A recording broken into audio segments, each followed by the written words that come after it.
Good morning, everyone. It is January 23rd, 2024. It's our 9 o'clock board briefing meeting. Please let the record reflect that we have 4 commissioners. Commissioner Waldrop is on her way, so she will be here shortly. Commissioner French is on Zoom. So we soon will have 5, and we will go ahead and get started we've got a busy schedule today, so I'll try to keep us on task. So we start off with Mr. Burgess. Morning, commissioners. Mr. Burgess, that's my dad. That makes so just kind of lay of the land where we're at. This is day 16 of 60. Kind of the next date that has importance here is one of our milestones is the 31st. That's the policy committee cutoff. So that's pretty much every bill on our list here has to get out of its policy committee by the 31st, and some of them are moving, and I'll update you on that. And then some of them will then go to the fiscal committee, and that cutoff is going to be February 5th. So, and incidentally, the February 5th date, I'm looking at my cutoff calendar, is the 29th day of session. So at about halfway through session, things really start to funnel down. And then after that period on the 29th, we'll go out on the floor. These policy bills will have to pass their respective body by the 13th February. And then at that point, we'll usually see the budget come out, or the first budget, either from the House or the Senate. I can't remember which one goes first this year. See that, and then kind of transition into looking at budgets, and then the scope of the bills that are on our list here will have narrowed at that point. So that's just kind of where we are. So real busy time in committees right now. People trying to get their bills out of committee.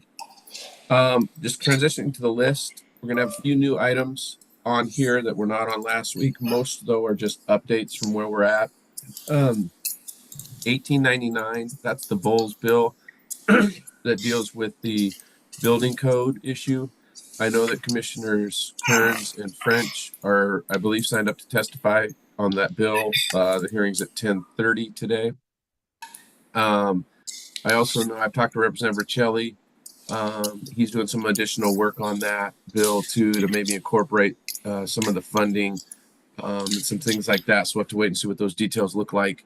But good to see that bill is scheduled. It was not scheduled the first 2 weeks of session, so good to see it today. And then more updates on that as the bill continues to develop. It is scheduled for a committee vote on the 26th. So the intention of the committee is to move that bill. The next one is concerning long-term community recovery disasters. So this is the other Bowles bill that we did talk about in greater detail last week. It is awaiting committee action by February 5th, but that is one of those bills that has moved to the Appropriations Committee. So that's good. It's moved along in the process. New bill. This is one that would fit under the fire response that creates, it just creates a state assistance program within the Emergency Management Division. So it's almost like a housekeeping bill. It's prime sponsored by Representative Timmons, and he dealt with flooding disasters in Whatcom County a couple 3 years ago. And this is one that Commissioner Waldrop, I think I saw you walk into the room there, pointed out to me that was kind of on a list of disaster related bills, disaster relief bills, that was probably worth monitoring, and in my assessment would be worth your support as the bill continues to move through the process. If you feel, commissioners, like you need a little more detail in order to support that bill, let me know. But I'll read from you exactly the summary of the bill. It says it authorizes the military department to administer a program for emergency assistance to county governments and federally recognized tribes that experience public infrastructure damage due to a natural, technological, or human-caused disaster.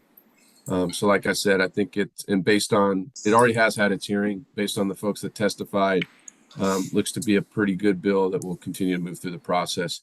Don't know if you want to make any comments there and discuss whether or not as a county you'd want to support that bill. I'm just gonna, did you check with Chandra on this bill? No, it was Representative Volz that brought it up when Mike and I met with him last week, and so we Is this the one that's related to the public? Structure. Yeah, so it seemed Yes. really similar. Right. It seemed really similar to what Chandra had been suggesting, so I think I'm happy to follow up with her.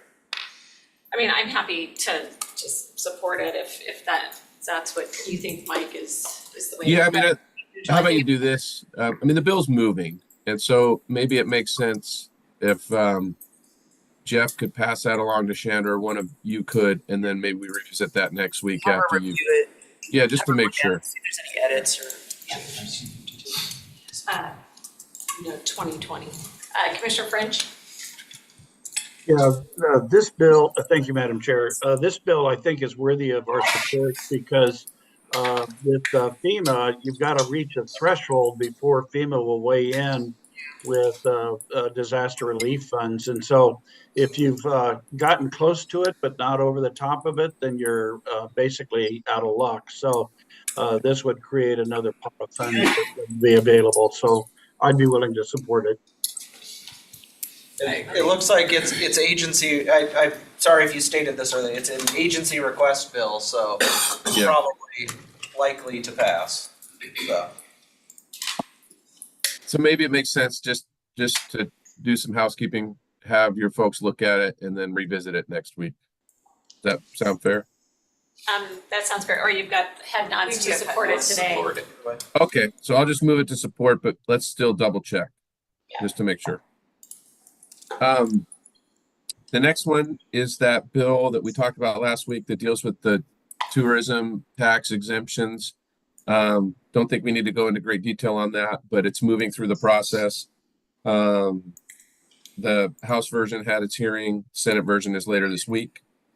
The next bill is a new bill to you, but I have talked to three of you about this. This was a bill that deals with the criminal justice sales tax. It's being pushed by one of the cities in South King County. And what it does, and I don't know all the timelines, so I'm going to need a little bit of your help, commissioners or Scott, in terms of the tax authority that the county has. But as I understand it, there's some authority out there that as a county, you can take or I think is it put to a public vote or councilmatically sales tax to support criminal justice, and this bill would condense the timelines. And then if you have not done that, the city could then take the vote and enact the tax. And in some ways, I guess eating into your capacity would be a way to think about it. Commissioner CUNY in particular, we had a discussion about this and just wanted to make you aware. But before some more background on that, I did talk to one of my colleagues that's working on that bill. Sounds like there's a lot of work that needs to be done on it. Some changes that are going to be needed to be done. So maybe it makes sense to broadly talk about this today.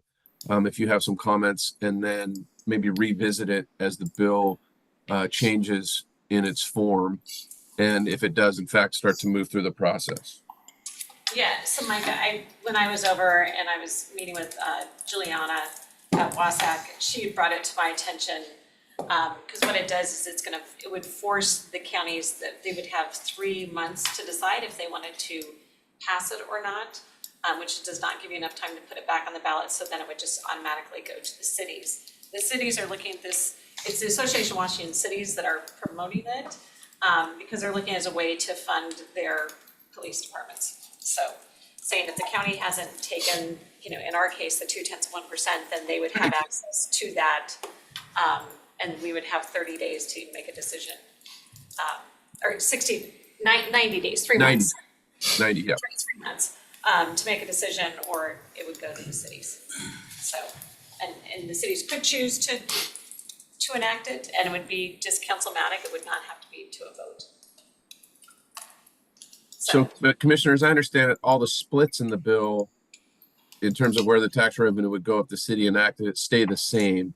It's the time frame that seems to be making the biggest change. Yes, so I didn't look into the splits, Okay. so Well- I don't know on that. Until January 27th. Well, right, but Commissioner, a colleague of mine that has greater depth of knowledge on it, I asked him that question and I was told, so the splits stay the same, but that's certainly something we should still review. But it's the time frame that becomes the concern. And I think that's the concern you had mentioned to me.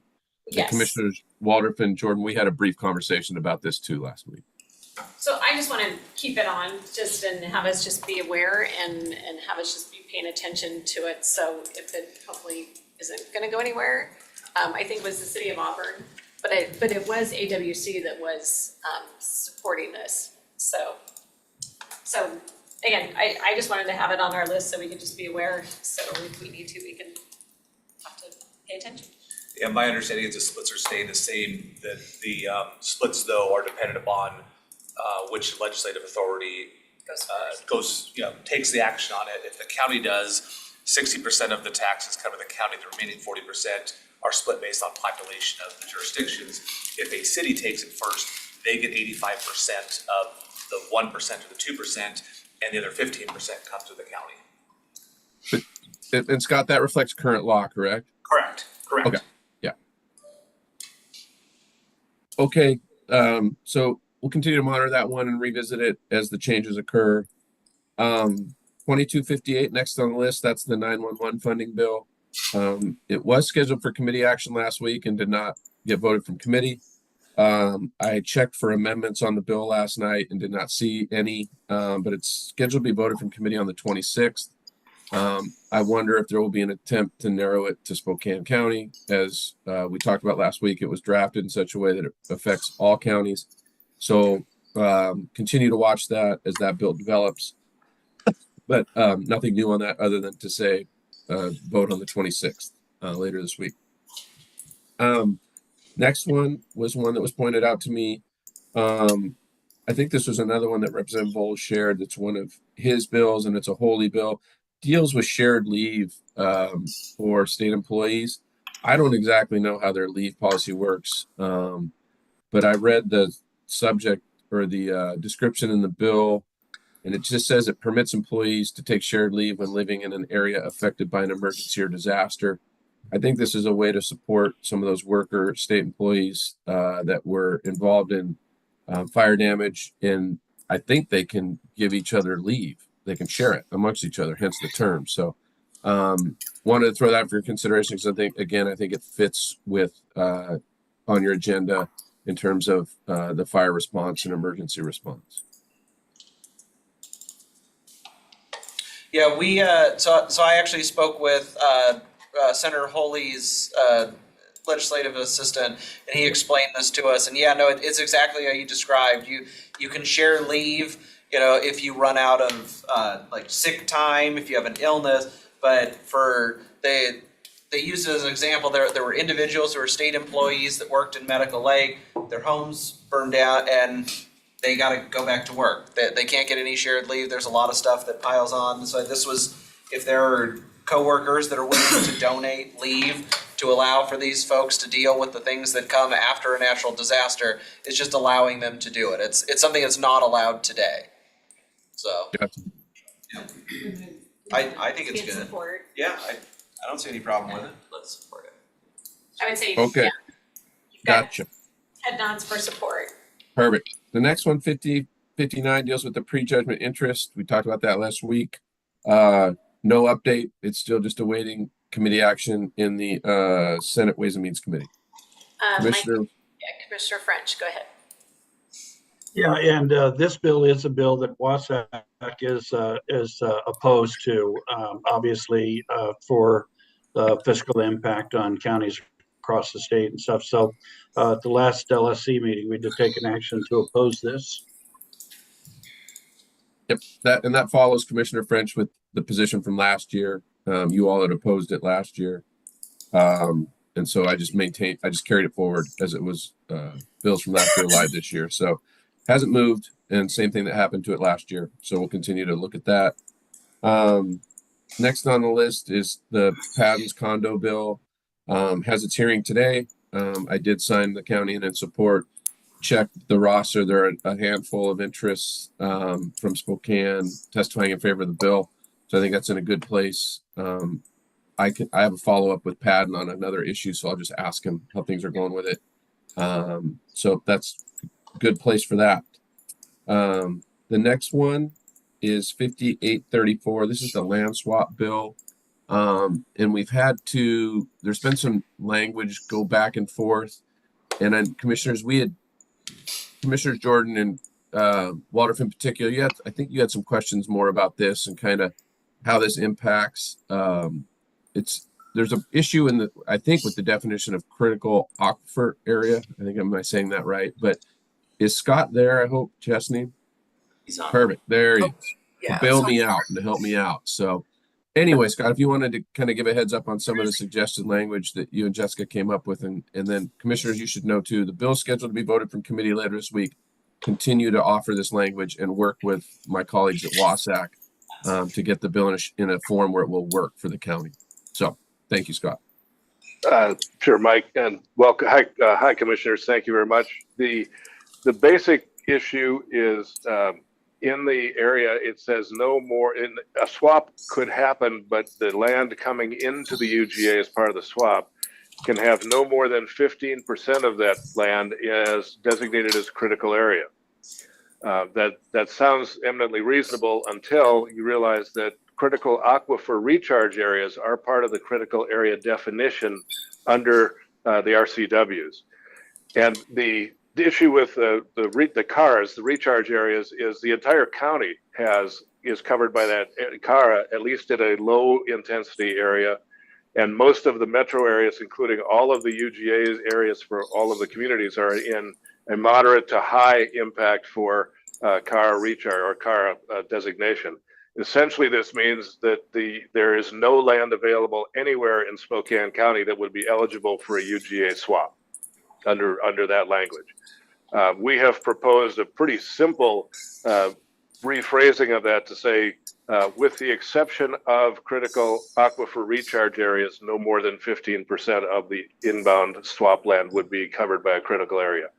And I don't know the status of exactly that language, but that would give us the flexibility to use the tool that it does not allow us to do now with the current language. So, and that's where we're at, Commissioners, is just trying to, finesse this through the process. There's different entities that don't want to see changes to the bill. The projects didn't really like it in the first place. But as you know, that's a legislative process. So working through that here, but glad Scott could give you a good explanation. Madam Chair. Scott, are there any other counties that we know of where that same issue would apply to them? I do not know specifically, Commissioner, where that's true. Certainly the definition of the critical aquifer recharge areas is important for Spokane. I've got to believe there are others that would fall into that category. Could be a WASAC question to follow up on if it's not just a Spokane issue. That might help us dealing with the statewide dynamic. Commissioner French? Yeah, thank you, Madam Chair. Yeah, there's a couple other counties that would fall into the same category. Benton Franklin would be one, as well as Yakima. And so I can reach out to the commissioners in those counties and find out and confirm that.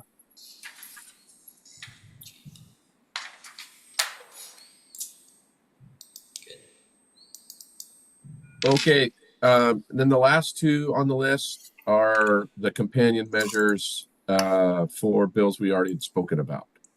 So those are not new items. One other thing, Jeff and I had talked, want to give you a brief update on where we're at with the budget requests. Jeff, to his credit, has been doing a lot of work on the capital budget request forms. And then I think you'll hear from either he or I individually to reach out to different legislators that will be sponsors of the form. Jeff, does that cover that for you, or did you want to add anything? Well, I went through the legislative agenda. We put in a request form for any official request, and you need to have a legislator who will carry the water for you. We have to put their name, and ideally they're going to know we're putting their name. In a perfect world, it's about 70, I think it was exactly 71 questions on the form. The House and Senate both have forms, and they are due this Friday. So we have plenty of time. It takes a couple hours to gather the info and 10 minutes to put it in a perfect world. So our first ask would be the clean buildings at 9.5 million. We were asking for roughly 50%. Is there a legislator that any of you would like to reach out to, or? Yeah, just a second. Commissioner French, I'm gonna go to you quick. Well, I can wait until after Jeff, because Jeff might cover it and stuff. I just wanted to get into the queue for talking about it. So, Okay. So we have the clean buildings at 9.5 million. Do any of you have a legislator suggestion? I would work with Gil to get the answers to the questions they ask, a scope of work, fill it out, but we do need either a House or Senate member, ideally one of each, but we only have to have one.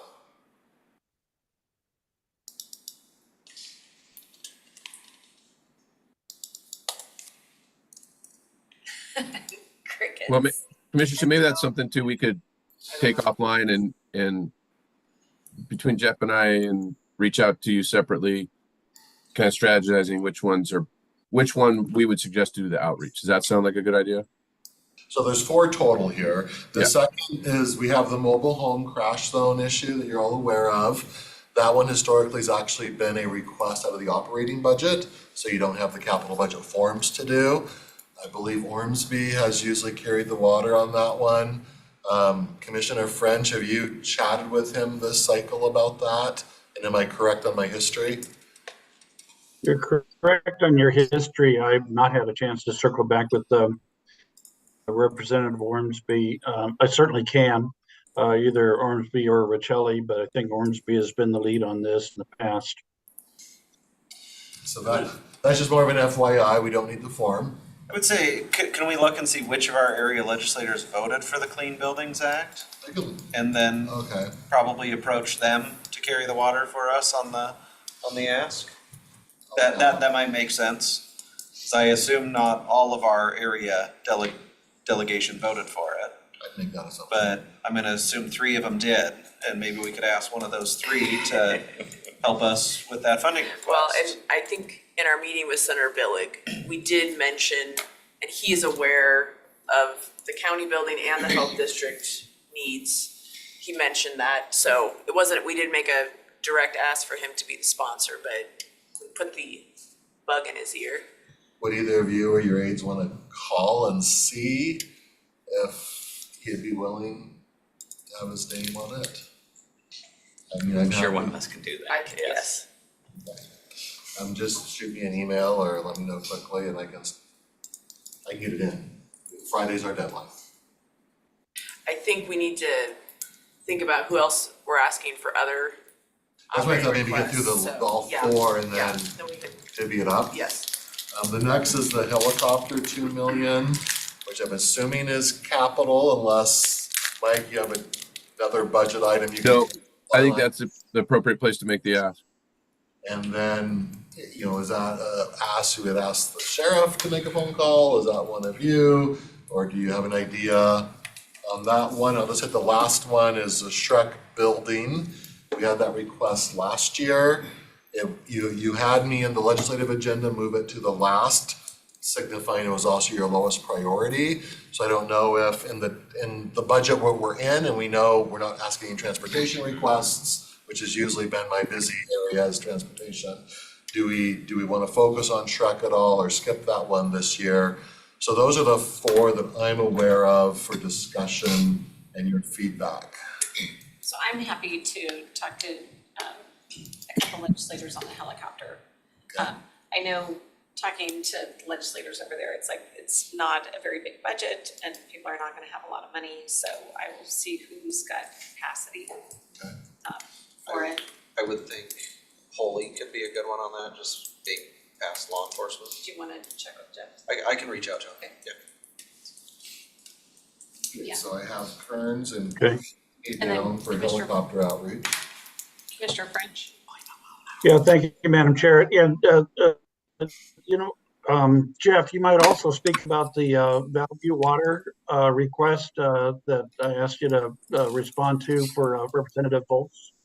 Yeah, happy to. So Bellevue Water District is up on 5 Mile. I think Commissioner Jordan's been involved. It's kind of on the line between Commissioners Jordan and French is also kind of on the line between the third and the sixth ledge, although it is in the sixth. It's a small water district, fewer than 40 connections, failing. They put in a request for ARP, however, it was after all the infrastructure dollars, they were late. There's been a lot of conversations. They did get a small grant from the Department of Health, I believe it was, last year to do the feasibility study.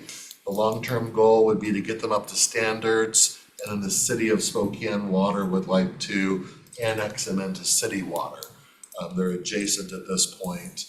So Vols and Commissioner French had talked. I got the forms over to Victoria, who reached out to Bellevue and the city, gathered the info. Victoria and I got it in the system yesterday. So it was kind of a Vols request, a French request. Ironically, I was requesting the money to go to the city, but I still did the work, gotta get done. So that's another thing. If you have individual requests, I'm happy to work with your staff to try to help get them in on stuff that's a little more, not necessarily in our joint legislative agenda, but stuff that's more little district specific, such as that one. That is the only form in this year to date, which is really weird. Last year I put in tons, but 95% of them were transportation related, and we're not doing that this year. Yeah, did I understand that you said you wanted the money to go to the city and not? That's The what county? that's what I was told to do, by I Bellevue has talked to the city would actually do the work, and they said then the city should be the fiscal agent. We can make changes if we So in need to. talking to Volt, Volt said that he was going to, he wanted it to go to the county because it's in the county's jurisdiction. And it made it easier for him. City's water system. What's that? I was gonna say, The when water system is in the city. Only on the county, Right. yes. But last year when I met with the folks from that development that were concerned about their water system, and then I followed up with Marlene Feist at the city's willing to connect them to the city's water system, so they would be paying for that infrastructure and attachment from the homes to the system, so that, anyway. But they were just saying, well, we'll do it, but we'll need the money to connect, so. Anyway, that was just the last conversation I had last spring. So in talking to Mike Volz last week, he indicated that he would be happy to submit the funding request and champion it. But that he thought because the property, real estate is in the county, the request should come from the county so that the funds would come to the county and then we would pay the city. It'd be just a transfer agent, but he wanted to have the county as the fiscal agent because the real estate is in the county, even though we're hooking up to a city water. Ultimately, the money will go to the city, but from his standpoint, he said it made it easier for him to justify the funding if it's a county real estate and we're county money. So I'm just following up on what Mike Volz directed in terms of how he wanted the request to be submitted. Since he's championing it, I thought it'd make it so that it was easiest on him. I will call his office and see if he would like that changed.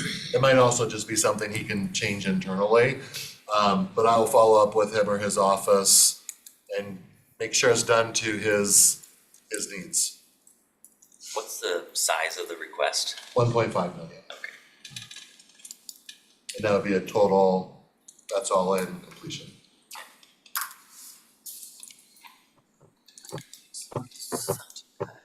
So I will look up who voted on clean buildings. Commissioner French is gonna circle around on the mobile homes.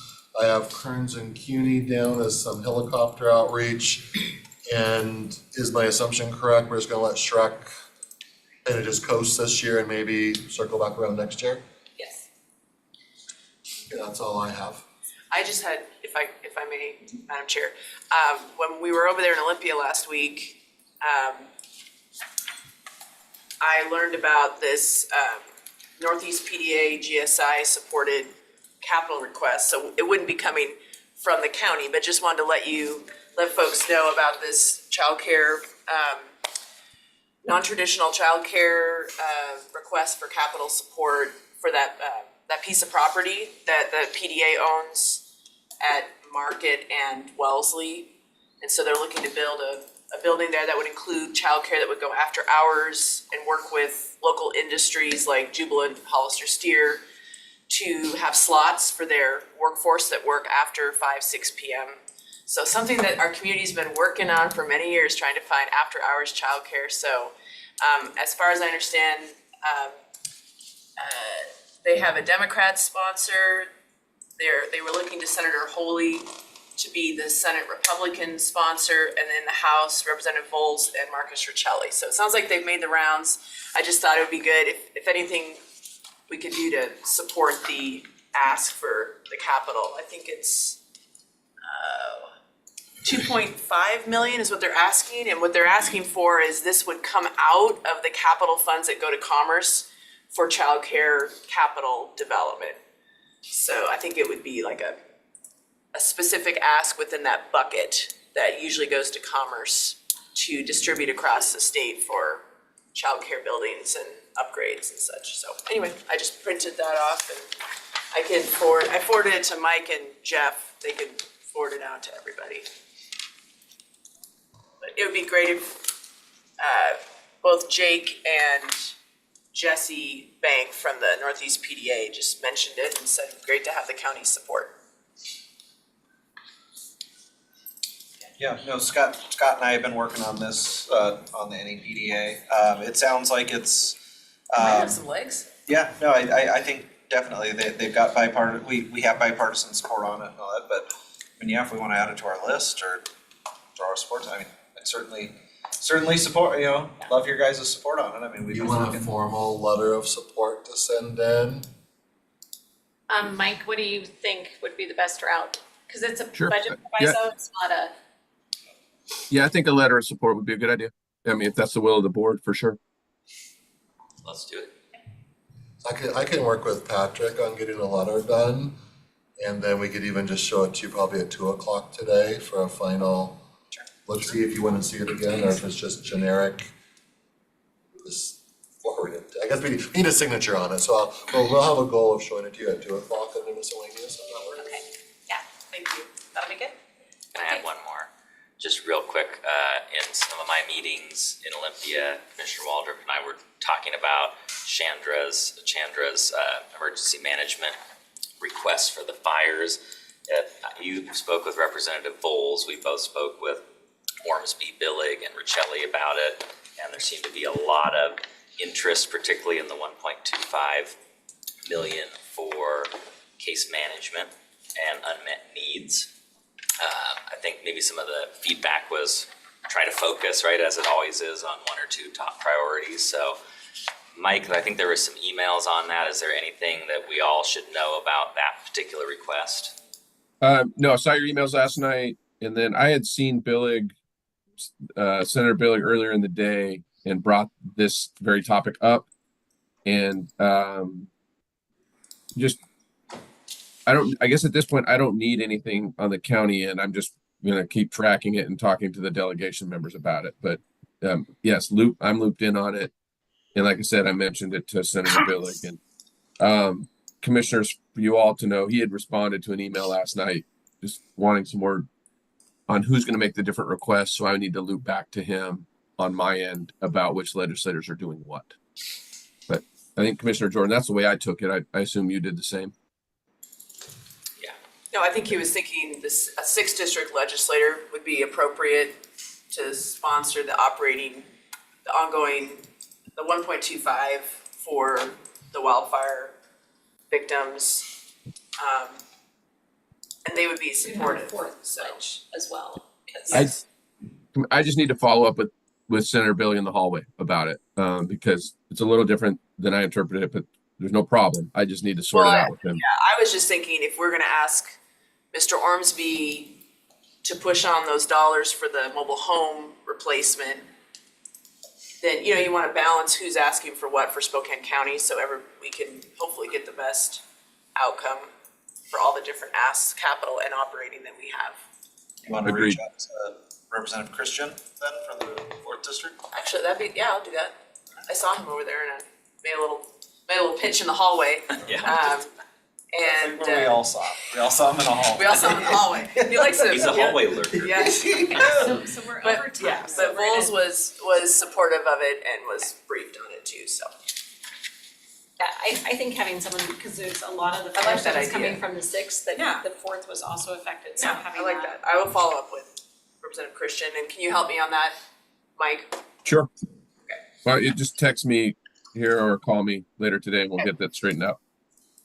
Okay, anything else as we're over time, and I'm gonna try to keep us on schedule today. Thank you, commissioners. Okay, thanks, Mike. Have a good day. Appreciate all your Bye. efforts last week. Okay, Jess, I see you've got a group, so we're good to go in here. I got it. Okay, I just forwarded to you. Okay. Good morning, commissioners. We have a couple items to bring forward. Some of these were briefed in November. They're just coming at the start of the year, so we're gonna be looking to just redo these contracts for another 12-month cycle, beginning January 1st to the December. So I've got my team here just to give a quick brief update to the board. Again, I believe we just brought most of these up in November for amendments for the last year's cycle, so some of this will sound familiar, so we'll go through these first three quickly. And of course, the fourth one is going to be an update of the board, so some work that the team's been doing. So Brian, I'll turn it over to the first two for you. Thank you. Thanks for having us today. Good morning. I'm Brian Nichols. I'm the Developmental Disabilities Program Manager for our Community Services Department. There's two contract issues in front of you today. One is the ARC of Spokane and its contract with us for the Parents Coalition. Parents Coalition has historically been in place to support the needs of families of people with developmental and intellectual disabilities. We've been doing this since the late 90s. The idea is to organize families, make sure they are well informed of issues that are in front of them in terms of legislation that may be coming out, in terms of any sort of other decisions at DSHS or other government entities that affect them and their families. And it utilizes local tax dollars, local millage funding. So I think the amount is $88,113. And we are just asking for your support and signing this contract to extend it another year. Any questions on that one? The other is with the Spokane Regional Health District. It's outreach and linkage funds. It's a little bit of a complicated program. I'll just at the high level.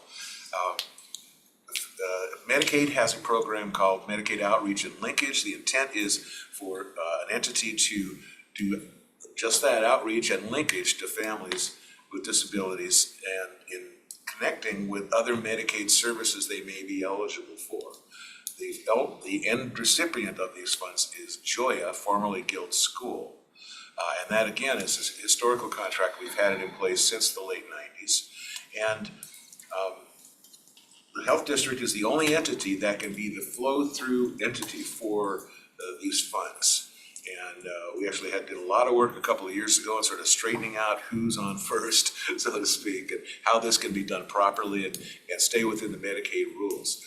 Joya is the only program that is eligible to receive these funds.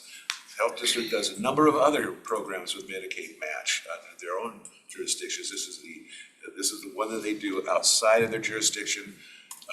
Their direct control with, and they have a contract with Joya to do so. So that amount, I believe, is $95,000, and again, that is local tax, property tax and millage funds. So we ask for your support on that contract as well. Thank you. I do know it was kind of an event a couple of years ago to try to jump through to figure out how it all worked.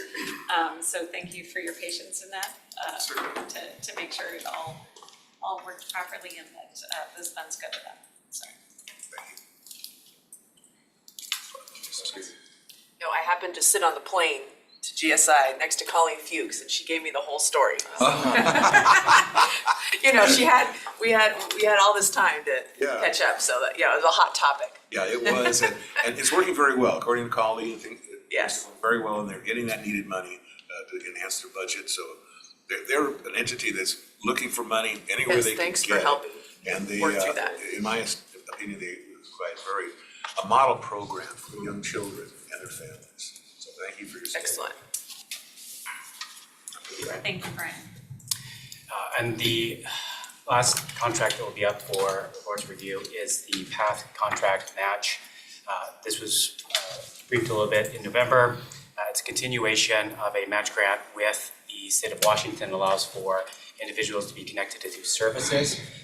For the dollars being utilized, it's a small investment for a wide gain within the community that allows to utilize existing funds that HCA is already putting out to FBH and being able to match so that services being provided and the connectivity to individuals with a variety of comorbidities, behavioral health conditions, and housing needs are connected where there isn't a subset of services that could meet some of the gaps that exist. So if they're already receiving other benefits, this provides an extension of coordination of the community to the necessary services. And so really, it's just a absolutely wonderful program for a very small investment piece for the community. And the last time we briefed this, it had been a question about how many people does this serve. So with just an investment of 12,000 people, we had hit almost 100 people connected and served as part of this contract. So again, very small amount of match with the greatest amount of gain. And we're just asking the board continue this match grant for the next 12 months from the January to December 31st period. And this will, again, the money being utilized is the local property tax or the millage specific to behavioral health and intellectual disability, so it's already tied to that specific usage. Any questions on that? All right.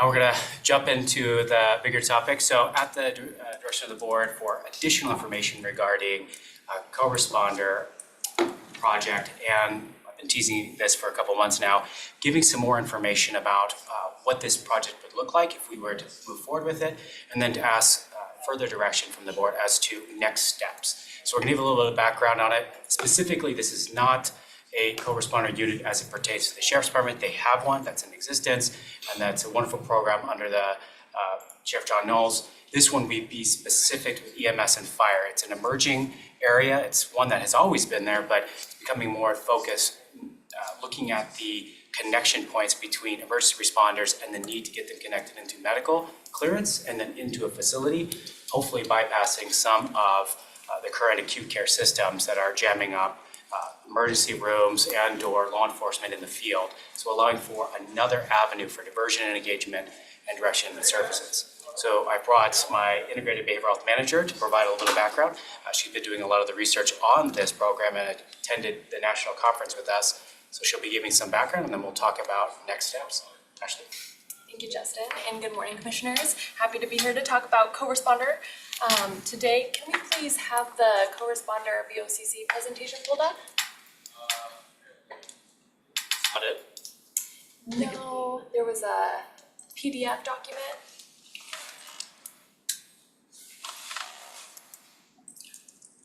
We'll incorporate it in future. Just keep scrolling.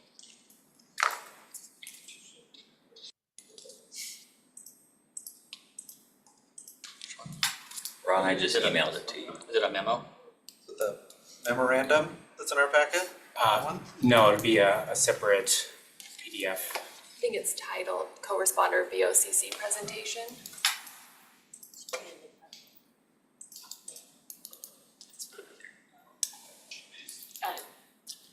Chris, I just emailed it to you. It was on Civic Clerk. I don't know if it made it in the public posting, but I just sent it to Ron.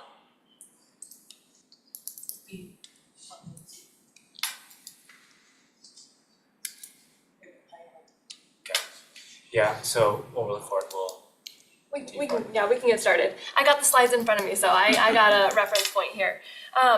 So when talking about behavioral health co-response, I'm pretty sure everyone's a little bit familiar with that. As Justin indicated, partnering that behavioral health professional, whether that be a mental health professional, a substance use disorder professional, social worker, essentially a credentialed individual that's able to provide behavioral health response partnered with a first responder. As Justin also indicated, there's many different models out there. So there's behavioral health professionals with law enforcement, but the focus that we have today is behavioral health professionals with emergency medical services or fire departments. Perfect. Next slide, please. Oh, it's found it, buried. We had to scroll through about Yeah, 100 sorry. pages of document to get to Oh, that. goodness. No worries. So yeah, that's kind of what the co-response model that we're looking at today. As Justin also indicated, in Spokane County, we do have a few different co-responder models that engage with law enforcement, and I think one co-responder model that is with the Spokane Fire Department, named the Behavioral Response Unit, BRU. Next slide. So when looking at any kind of co-response model, there's different goals that are in mind, and some of those goals are to have a behavioral health professional who's trained in de-escalation, harm reduction, and trauma-informed approaches, be able to partner with that first responder to assist in a more effective and enhanced crisis de-escalation, as well as connecting that individual to the appropriate behavioral health treatment services that may be better adapt to address their behavioral health crisis, reducing the need for pressure on our healthcare system or our criminal justice system. Next slide. So getting into the meat of why paramedics and EMTs partnered with behavioral health professionals. There's a need for the different types of co-responder models. This model is not intended to replace or take away anything from law enforcement, EMS, as those entities operate in our community, or from other co-responder models that are partnered with law enforcement, as they all have a role to play. But with the paramedic and EMTs partnered with behavioral health professionals, it's really addressing kind of that complexity of our behavioral health crisis system. I don't think that's a secret that it's a very complex system, challenging for someone who's doing well to navigate, let alone someone who's having a behavioral health crisis or acuity of behavioral health symptoms. And when we also look at first responders, they're typically the first ones on scene when there's an overdose, an opioid overdose, and that's a pretty pivotal point, connection point for getting connected to treatment and resources when someone might be more motivated to do so, and having that ability to respond and connect them in that moment will give us better outcome results for that individual in their treatment. And then one of the really main points is the diversion from hospital and criminal justice system. Paramedics have more of a medical capacity to do minor or non-emergent medical assessment of individuals, wound care, things such as that, but they also have the ability to do medical clearance in the field. In previous experience of working within the crisis system as a behavioral health professional, interacting with individuals who are in crisis in the community and maybe need a higher level of care and need to get into a treatment center, recognizing that most of those treatment centers require a level of medical clearance before they can go there, which involves an individual going to an emergency room, a crowded emergency room that's overwhelmed in itself, and having to wait a significant amount of time to run lab work for something to get them in the door. Having paramedics and EMTs, we can equip them with specialized equipment that allows them to do those preliminary lab work in the field, bypassing that whole system of care and getting that person more streamlined services that they need in that situation. Our current behavioral response unit has a machine called an iStat, which does lab work in the field, and that allows them to work with the inpatient facilities that we have locally on a procedure for medical clearance that bypasses the emergency room. And this is important because we're seeing more acute complexities with individuals that are seen in the field. In a way, some accompanying medical condition, either with failure with liver or kidney and diabetes. Those all limit individuals being able to be placed in a facility because they're limited in their medical scope. And if they haven't been taking medication, they have to be stabilized. Allowing clearance in the field that rules that out immediately can still let them go to a facility that can provide that, as long as they have that assurance the individual won't be compromised on entering it. Again, really freeing up at the earliest intervention point any medical professionals instead of having them sit at the ER. And this is important too, because when people are placed at the ER, especially when they're experiencing substance-related challenges, oftentimes that sobering or detox can occur while they're actually waiting for medical clearance, and thus we've lost the window of treatment opportunity that exists for the individual within a secure facility. that already exists. And I think that's key because then the transfer can occur between one to the other if that complexity is not present while they're sitting there waiting for medical clearance. Correct, and not only being able to provide that transition to facilities in the community, but also being able to address any urgent medical needs at the place of service, so keeping the person in their community in a least restrictive setting and connecting them with appropriate resources that might better serve them than having to go to an ER to get those service connections. Next slide. So what does this look like? This is just kind of a generic view of what this can look like. We've been doing quite a bit of research into different co-responder models with fire and EMS. There's quite a few across the US. Major ones, Oregon has the CAHOOTS model, and that's been in operation since 1989. Pretty effective model, as well as Denver has the STAR model, and Dallas and Texas have models as well. And our recommendation would be to have at least 3 paramedics and 3 behavioral health professionals paired together for coverage and capacity needs. Yeah, and this is following, again, national standards and recommendations that already exist and utilizing the behavioral responders that already exist. So as the ASO, we currently operate and run the crisis response system for our county and for the 6-county region. What we would be utilizing, or at least implementing, is existing resources paired with a partner in the community, fire EMS, which again leverages the expertise that already exists while expanding to encompass a very critical needed area with a partner in the community. And with that, ensuring that there's enhanced and specialized trainings for both the paramedic EMT as well as the behavioral health professional.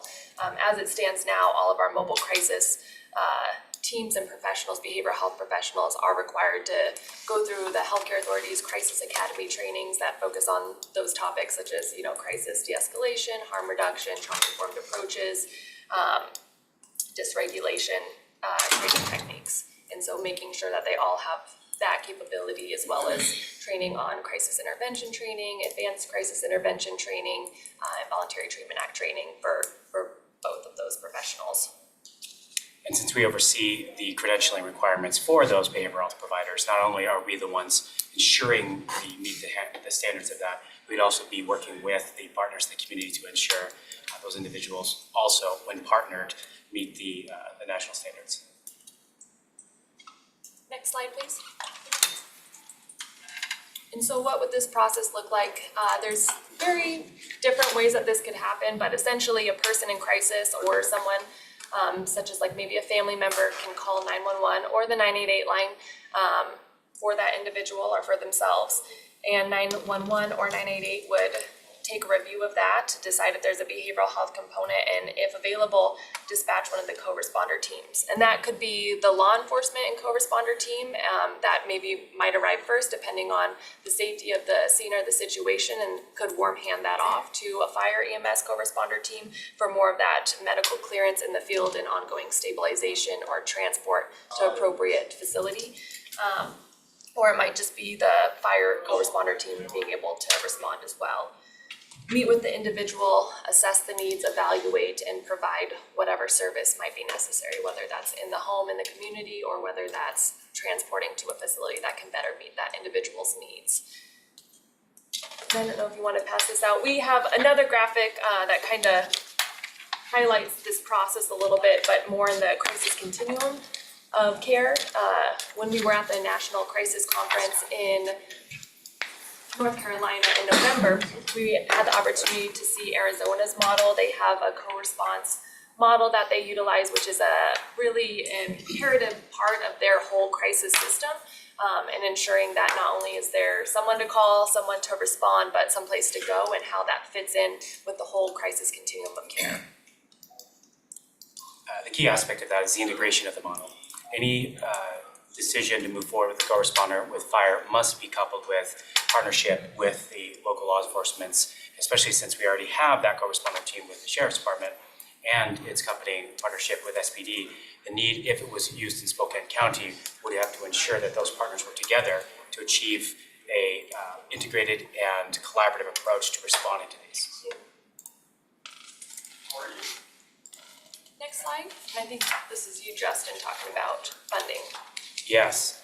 So what would that look like? So the cool part about our recommendation to look at a fire and EMS co-responder is, since the ASO already runs the crisis response system, by leveraging the funds that already exist within our system, we can then utilize those behavioral health responders without utilizing any local dollars at all. We could just partner with our Medicaid and non-Medicaid funds that the state provides, and being able to fund those positions and their response. That cost has already been borne, right, by the existing system. So the other side then would be looking at partnering with local funds for the EMS and fire, until there could be a way of looking at other state funds that could fill that gap. But as I'm saying, very rarely do we jump into a new program that we could have either half or 3/4 funded, and that's just the existing system. In addition, this would not take away from any resources that is currently being used by the Sheriff's Department for their co-responder unit, and the individuals that would be assigned would not be a part of and or in competition to those members that the Sheriff's Department is also utilizing. So there is key usage of existing resources to leverage this, while at the same time protecting the resources already in play in the field to be able to support the community. Can I ask? Sorry. Go ahead. Oh, just a little more on that, Justin. Can you help us understand how it doesn't unintentionally rob from the other? Is it different skill sets, different position types? We have, I think, I don't even want to say what the terminology is for the one for the Sheriff's Department. I know we have a specific one that partners with them on their co-deploy teams. Correct. So in their co-deploy teams, they do partner with Frontier Behavioral Health, Spokane County Crisis Response team. Now, they use a WASPA grant for funding those individuals, and there are certain requirements that the WASPA grant has. For our contracts, we utilize the states, and we already run those crisis response teams. So while they're working to specialize the teams that are assigned to under that contract, we already have members in the crisis response system that we would then leverage. Again, total different pool of individuals already responding, just not coupled with a crisis response team. So that's how they're separation and different. And as part of the contract, we would partner with FBH would be to ensure that there is no loss of individuals. Priority would then stay with the Sheriff's Department.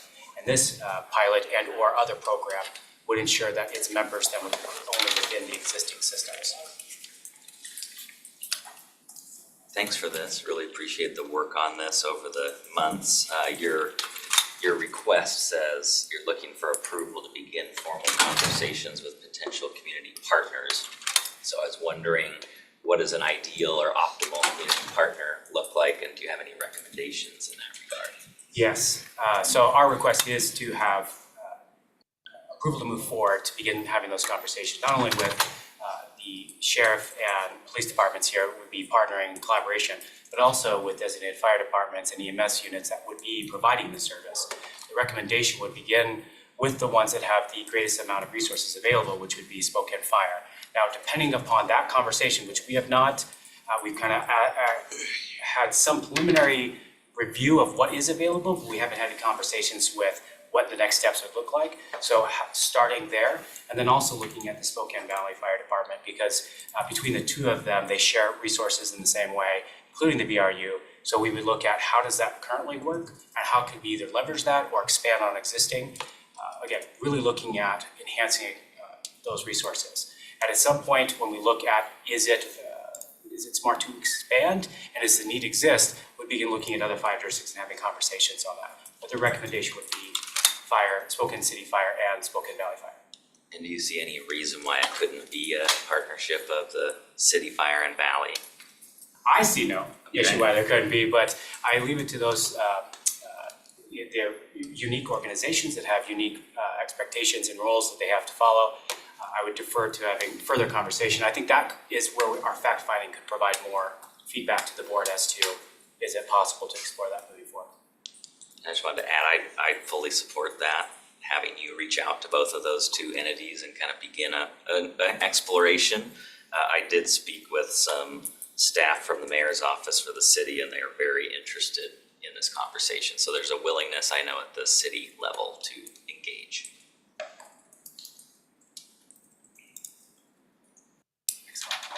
And I hesitate to give any funding amounts, but just looking at the 3-member team and then the recommendation for what fund source, it would be close to, we're approximating now, and again, there is absolutely no hard numbers yet because we haven't explored this, but just under about $575,000 to $600,000 for those 3-member teams, not including any of capital assets or vehicle usage that would need to be purchased. You would hopefully be utilizing or leveraging existing ones. That includes administrative costs. Of course, since the ASR is already running this in part with the crisis system, administrative costs of that side would be negligible.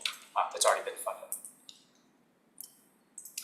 Yeah, I mean, I'm happy to have you go forward with discussions with the sheriff's office and with the police department. And I think it's, just trying to figure out, how they would integrate, and with behavioral health, with Kevin here, Under Sheriff Ritchie, sorry. Just how they would, how the two would work together, because I think just preliminary discussions that I've had is just, trying to wrap your head around how the two will work together on it. So I think it's gonna be good discussions to have, to start to figure out how we do it better. Well, currently we have dedicated behavioral health units, but we've been talking with Frontier Behavioral Health about enhancing that program to have clinicians come out and ride with regular patrol, much like the city of Spokane does. And so any opportunity to do that, we would jump on that. And we're kind of thinking of piloting it in the valley just because it's kind of a tighter location and we can kind of control the calls and everything. So.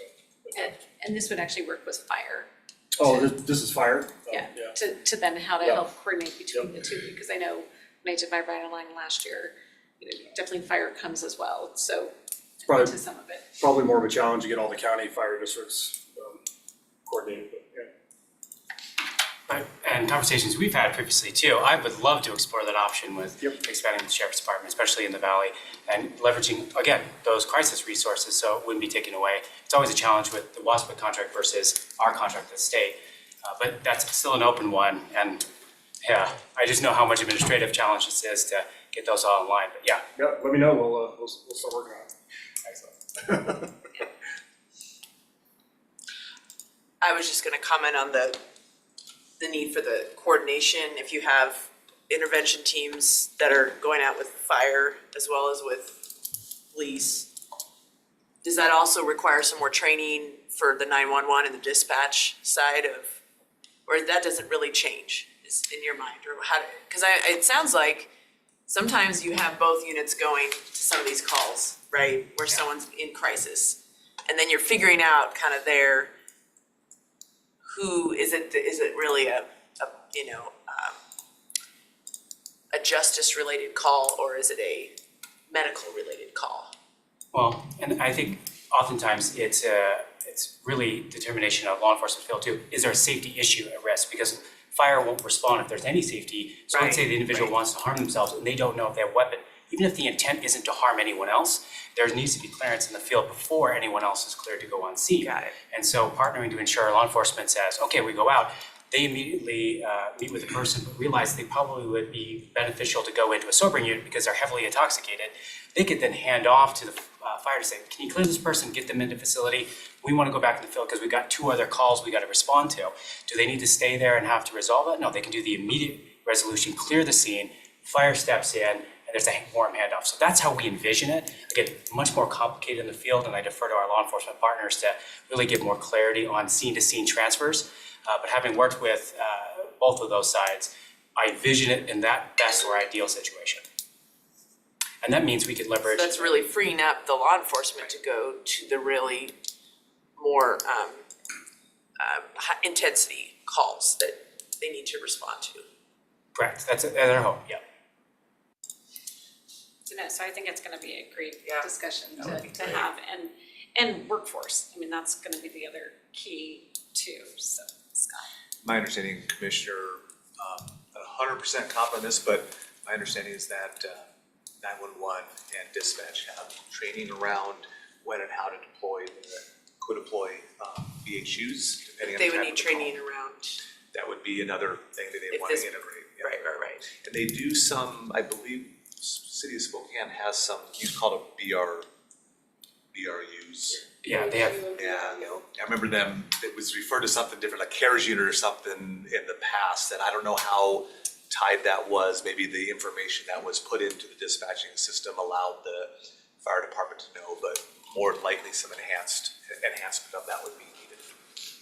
In Denver, they have a lot of training on kind of workflow processes on what unit gets dispatched and how, and then they also have certain calls that are kind of flagged for the certain different units depending on the calls that come in. So I'm seeing all head nods that we have approval to move forward and begin conversations.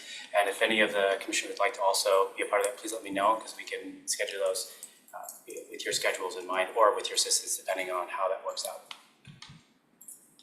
That could be great, so, Excellent. thank you. Awesome. Thank you so much. Have a wonderful day. Love the diagrams. Yeah. Big charts, Yeah. Helpful Good selling for point, me. and it's in color. Less words, more pictures. whatever it takes to get you to I on can board. understand telephone. Yeah. Okay, Have the next. I got it. You're going to lunch? Okay. I'll be out there. I've got to ask for the 2 o'clock, so. Oh, okay.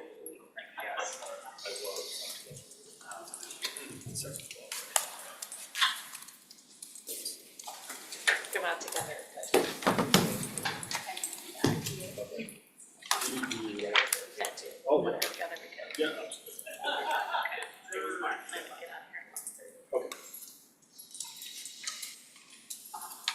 Good morning. Hi there. How are you all? Good.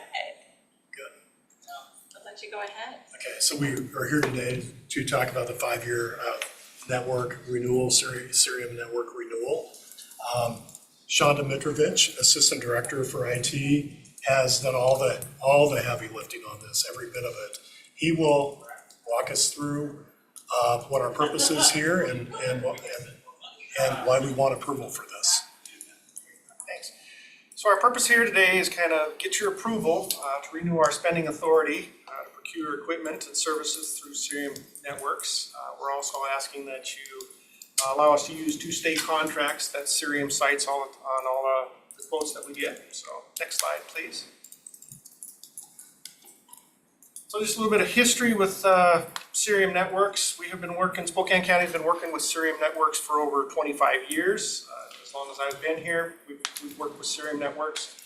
Some of the history we have with them, recently with our network team, they've helped us replace, design our core networks back in 2016, along with our wireless infrastructure.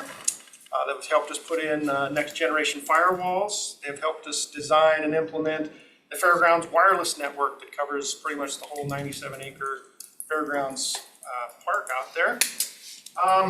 They've also helped us with during COVID with our internet firewalls and our edge internet routers when we're having some bandwidth issues with video cords and just regular video meetings. So we replaced those in the midst of COVID with Cirium.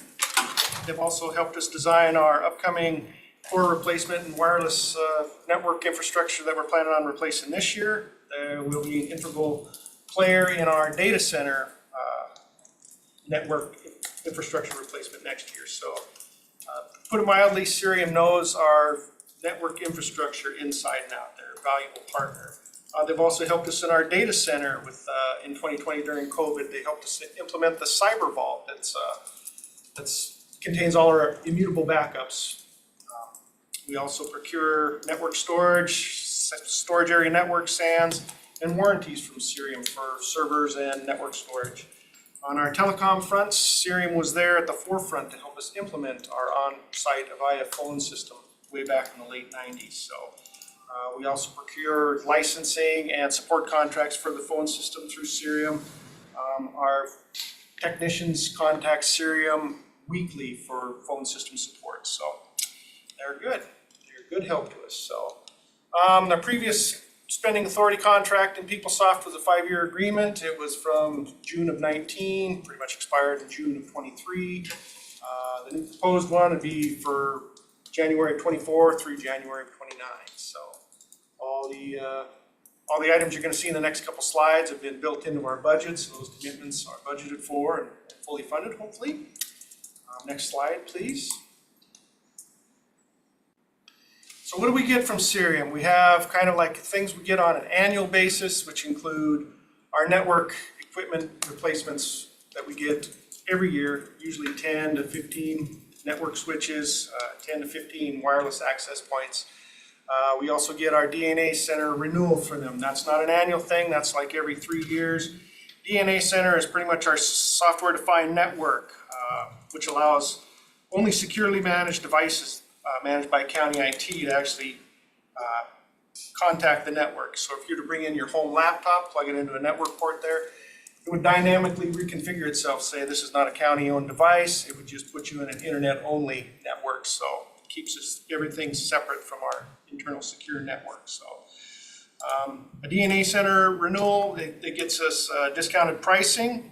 Last time we re-upped with them, they gave us an $80,000 appliance for free just for signing up. So we get discounted pricing, we get enhanced security with the software-defined network, we get simplified centralized licensing with the DNA Center enterprise agreement. So, and we get access to all of the entire Cisco software and support services.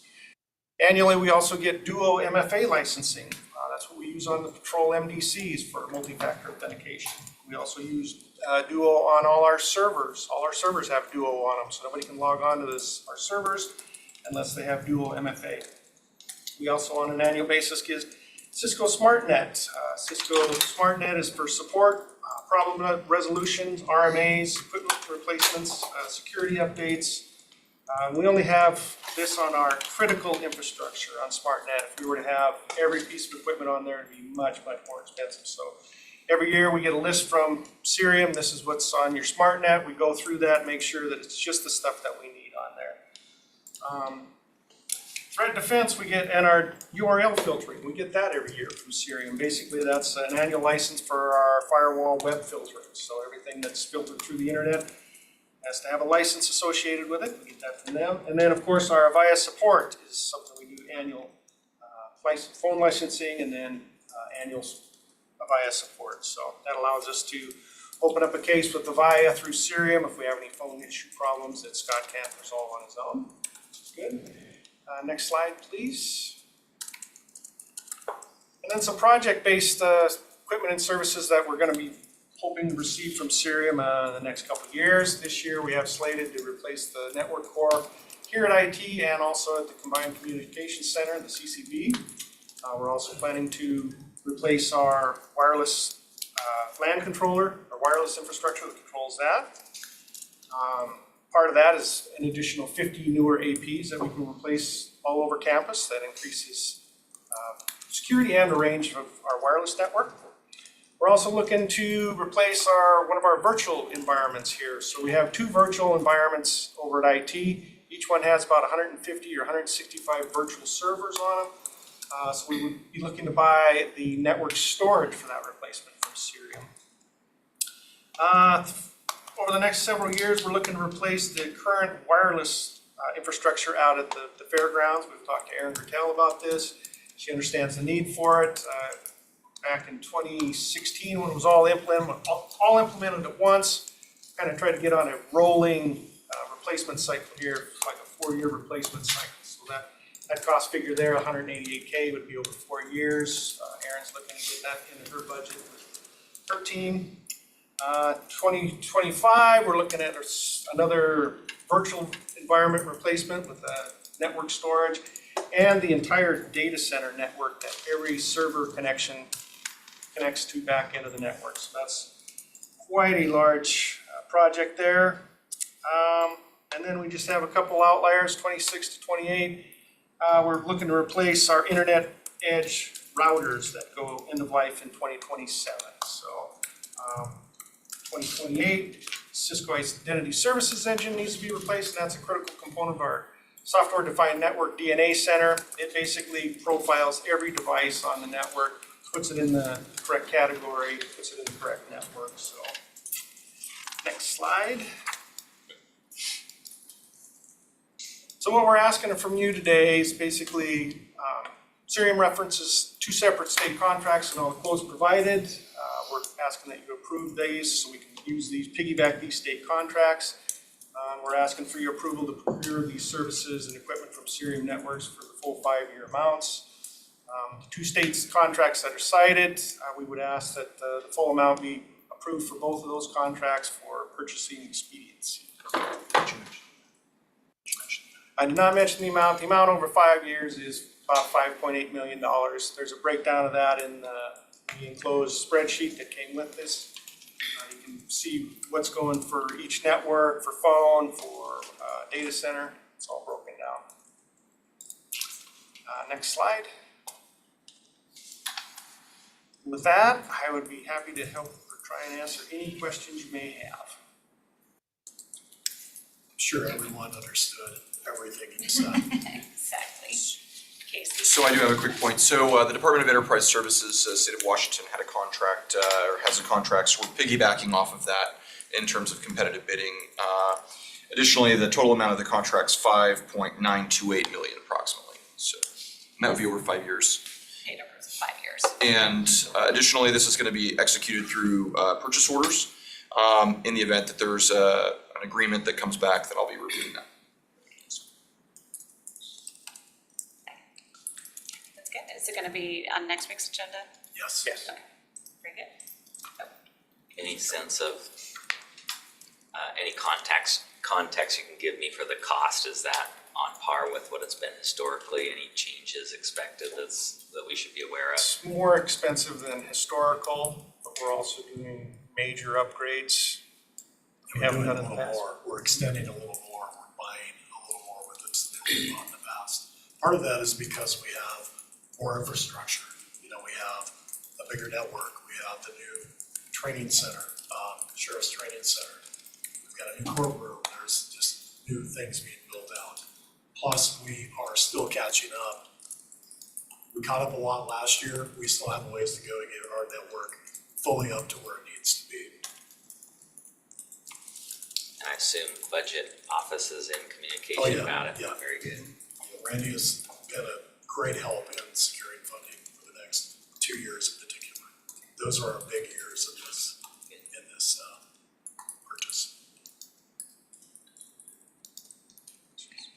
Thank you very much. Thank you. Appreciate it. Thank you. Okay, next we have Kevin Ritchie, Under Sheriff. All right. Well, first up I have, it's a grant acceptance. This would be from the Spokane Tribe. It's their annual impact mitigation fund. As I'm sure you're aware, the tribes are required to set aside a certain amount of class 3 gaming and then redistribute that to the communities that surround them for impact mitigation purposes. We submitted an application with a whole list of things, and we were awarded $67,718. We're gonna use it to fund several different projects. We're just not really sure exactly how we're gonna divide that up yet, but we can have further conversations about that. And so we're just here to ask permission to accept the grant. Any questions on it? It's an easy one. Permission grant. Yeah. I was gonna say, yeah, I sit on the committee, I'm chairing the committee, Sure. so we've got our lunch like at noon. So Hour and a we'll half. be leaving to go do that, but yeah. And I think just so you know, they are asking as applications come in next year to show the impact and Okay. what this would actually go to, help mitigate that impact. Okay, all right. So that'll be talked about at the lunch today. Yeah, maybe we weren't as good about doing that this year, but Nobody was. I know in the past, because I've actually sat on the committee too, in the past, we've kind of identified direct, relationships to the actual casino and the impounding or starting area, so we'll do a better job of that next year. The second thing I have is our MOU, our chaplaincy agreement or contract with the chaplaincy service. We're gonna our intent is to do a 5-year contract this year instead of a 1-year contract, so we don't have to come back and brief it every year. They ask for, the majority of the cost of this contract is salary, it's chaplain salary. And so we kind of negotiate a salary every year. What we've done is included a 3% escalator for every year for the 5-year contract. So you'll see the different amounts there, it kind of goes up to 3% every single year, but the vast majority of this cost is salary. So we were comfortable offering that because it's salary and it's not indirect costs and other things that they've identified. So we're just, if you have any questions about the chaplaincy agreement, or I can hopefully answer some of the questions for you. They do a ton of work for us, volunteer work, fundraising, and a lot of other really important things. They're a resource for deputies and other employees to go do some counseling and things like that too. So it's a pretty important program to have. I went to the police officers ball a couple of years ago that raises money for, is that just for the city benefiting that program, or does it benefit the county program too? I believe that's a city chaplaincy fundraiser. They do their own fundraisers though. They do a lot of, they raise a lot of funds themselves, and this is just a very small portion there. Do they have like events to support it, do you know? Yes, they have many events throughout the year, and they're coming up. Rob Canoon is the lead chaplain right now, and he's coming up with a whole bunch of different ideas. Like one of them, he wants to he's working with me to kind of try to create a food truck to bring out to events or to bring to major crimes events and things like that, to be able to serve deputies, lunch and things like that. So it's he's always thinking, he's always trying to improve the program. Follow him on Instagram. There's Oh, yeah. always opportunities to donate on different aspects there for them. Now, how many salaries does this fund? How many FTEs? I believe it's the lead chaplain, and I believe it's a part-time admin person, but I'm not 100% sure on that. And the rest all volunteer Yes, time? the rest is all volunteer or funded through donations. If you haven't had a chance, they do a monthly meeting? Yep, I think? monthly meeting. And it's really good to go see what they do. So. Supporting. All right. And then the last one is our annual extra duty contract. This is a contract, she changed her name, but Lori Lucas was she got married and changed her name, but I apologize, I don't know what it is. But she's been contracting with us for well over 20 years, since before I was here. And she contracts with the city as well and provides off-duty employment for deputies and police officers to work events like Walmart and the fair and special events. We pay a contract fee to her to administer it.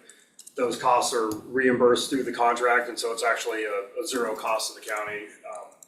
She asked for a 3-year, she's generally an annual contract. She asked for a 3-year contract because I think she plans on retiring soon and wants this to kind of be her last ask. We also included a 3% escalator. Again, the costs are recaptured through the contract, so this is giving her a slight pay bump every year, but it's captured through the contract cost. She'll adjust the contract amounts.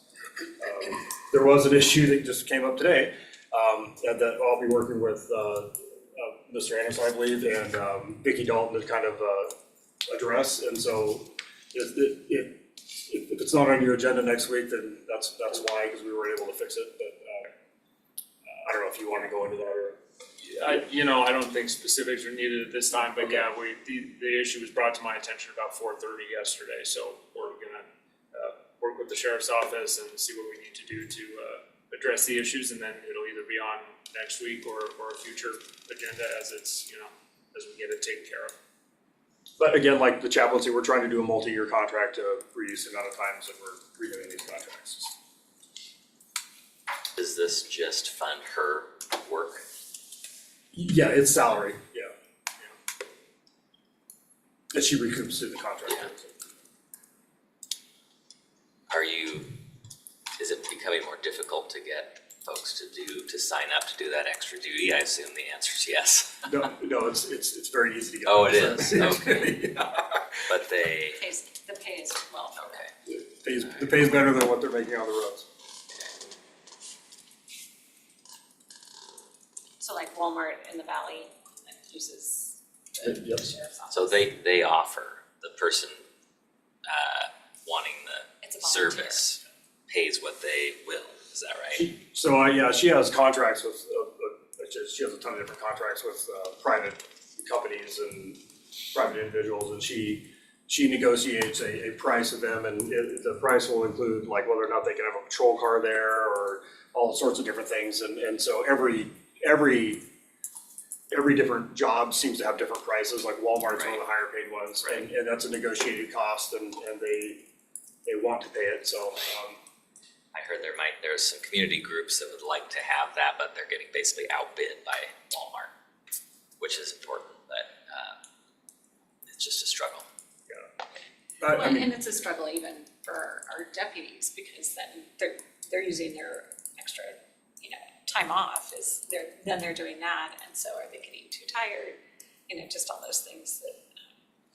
There are times those jobs don't go filled, and that is because of fatigue and being overworked, and people just don't volunteer for them. And if they don't volunteer, they don't get filled. So the city does, like I said, she does a contract with the city as well, and they do extra duty employment in the city. And then Airway Heights has a contract with them, and they do some extra duty employment out there too. Because I know just being out of the Spokane Tribe, as they're doing their concerts and all of that, they're hiring extra duty officers either through Airway Heights or. Airway Heights gets first dibs at it, and then if they can't fill them, then it's the county and then the city. So, yeah. Lots of groups that want it. Need more officers. Right, oh, yeah. Okay. Any other questions for Kevin? Okay, great. Awesome, thank you. See you. See you all,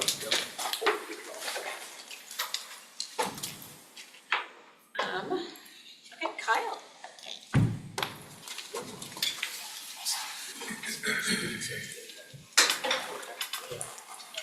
Good morning, commissioners. Always good news when I get to bring Jamie in front of you, because that usually means she's bringing money. So Jamie's gonna brief you all on a couple of grants we recently were awarded through the NHS funding, and I'll just let you jump right into it. Thanks, Jamie. Yeah. So we were just awarded NHS funding. NHS stands for National Highway System. There's lots of acronyms in transportation. We can just go ahead and skip to the next slide. The NHS was developed by the Federal Department of Transportation, and it's administered through WashDOT. It's an asset management program designed for NHS routes for intermodal connectors and facilities. In October of 2023, the Public Works Department applied for 3 different programs or roads to be funded: Nevada Street, Country Homes Boulevard, and Market Street. Spokane County was awarded 2 of the 3 projects at 100% funding, and what that means is that we don't have the standard required 20% match that we need to pay, that they are going to cover that for us. The award total came out to about $3.9 million. The first project I'll tell you about is Country Homes Boulevard. It goes from Wall Street to Cedar Road, which is about 1.21 miles. And Cedar Road, just for everyone's, bearings, is where the city of Spokane starts. This road has an ADT of over 12,000, and it's a low tonnage freight route. The project consists of a 2-inch grind-in inlay of the southbound drive lanes only. If you're familiar with this road, we know that there's some vegetated swale that separates the southbound lanes going from the northbound lanes. So this project is only the 1.2 miles for the southbound lanes. And what it's going to do is it's going to remediate a road that's beginning to see a lot of distress. And at the south terminus of the project, there's some really big potholes. We're going to reallocate the travel lanes from 12 feet to 11 feet and expand the bike lane. The bike lane is going to get extended too. Currently, it just kind of dumps the cyclists off at a high ADT, and it kind of dumps them out where the lanes expand. And so people kind of get impatient and speed up a little bit there, and then that's where a lot of potholes are, so a lot of swerving. And then the crosswalks will be restriped, and the ADA will be brought up to current standards. Kind of a hard map to see, but you can kind of see that it's up in North Spokane, and you can see the project limits. Just give you kind of a point of reference.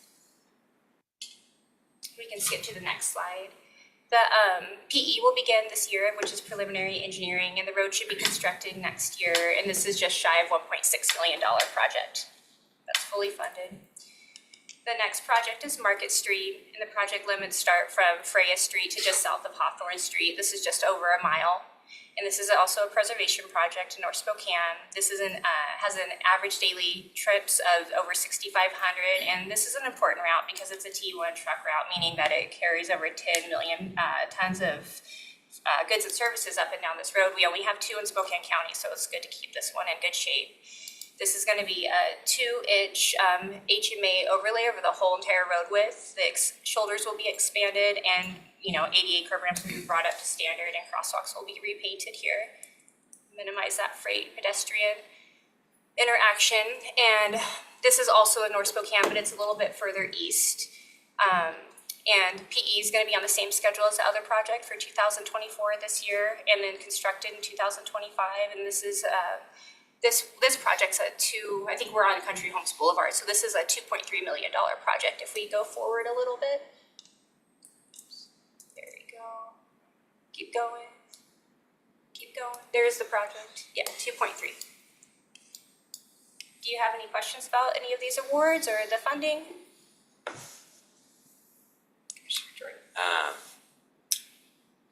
Is NHS, is this a pot of money that we receive funding from every year? It's every 2 years. And is there any trends? Is it something that's kind of in long-term decline, or has there been a boost lately in what we're seeing? For this round, this was unusual. I mean, it was, they would fund larger projects this time, and then, like I said, the match was completely covered, and that hasn't been available in previous awards. So I'm inclined to think that they had more funding this year.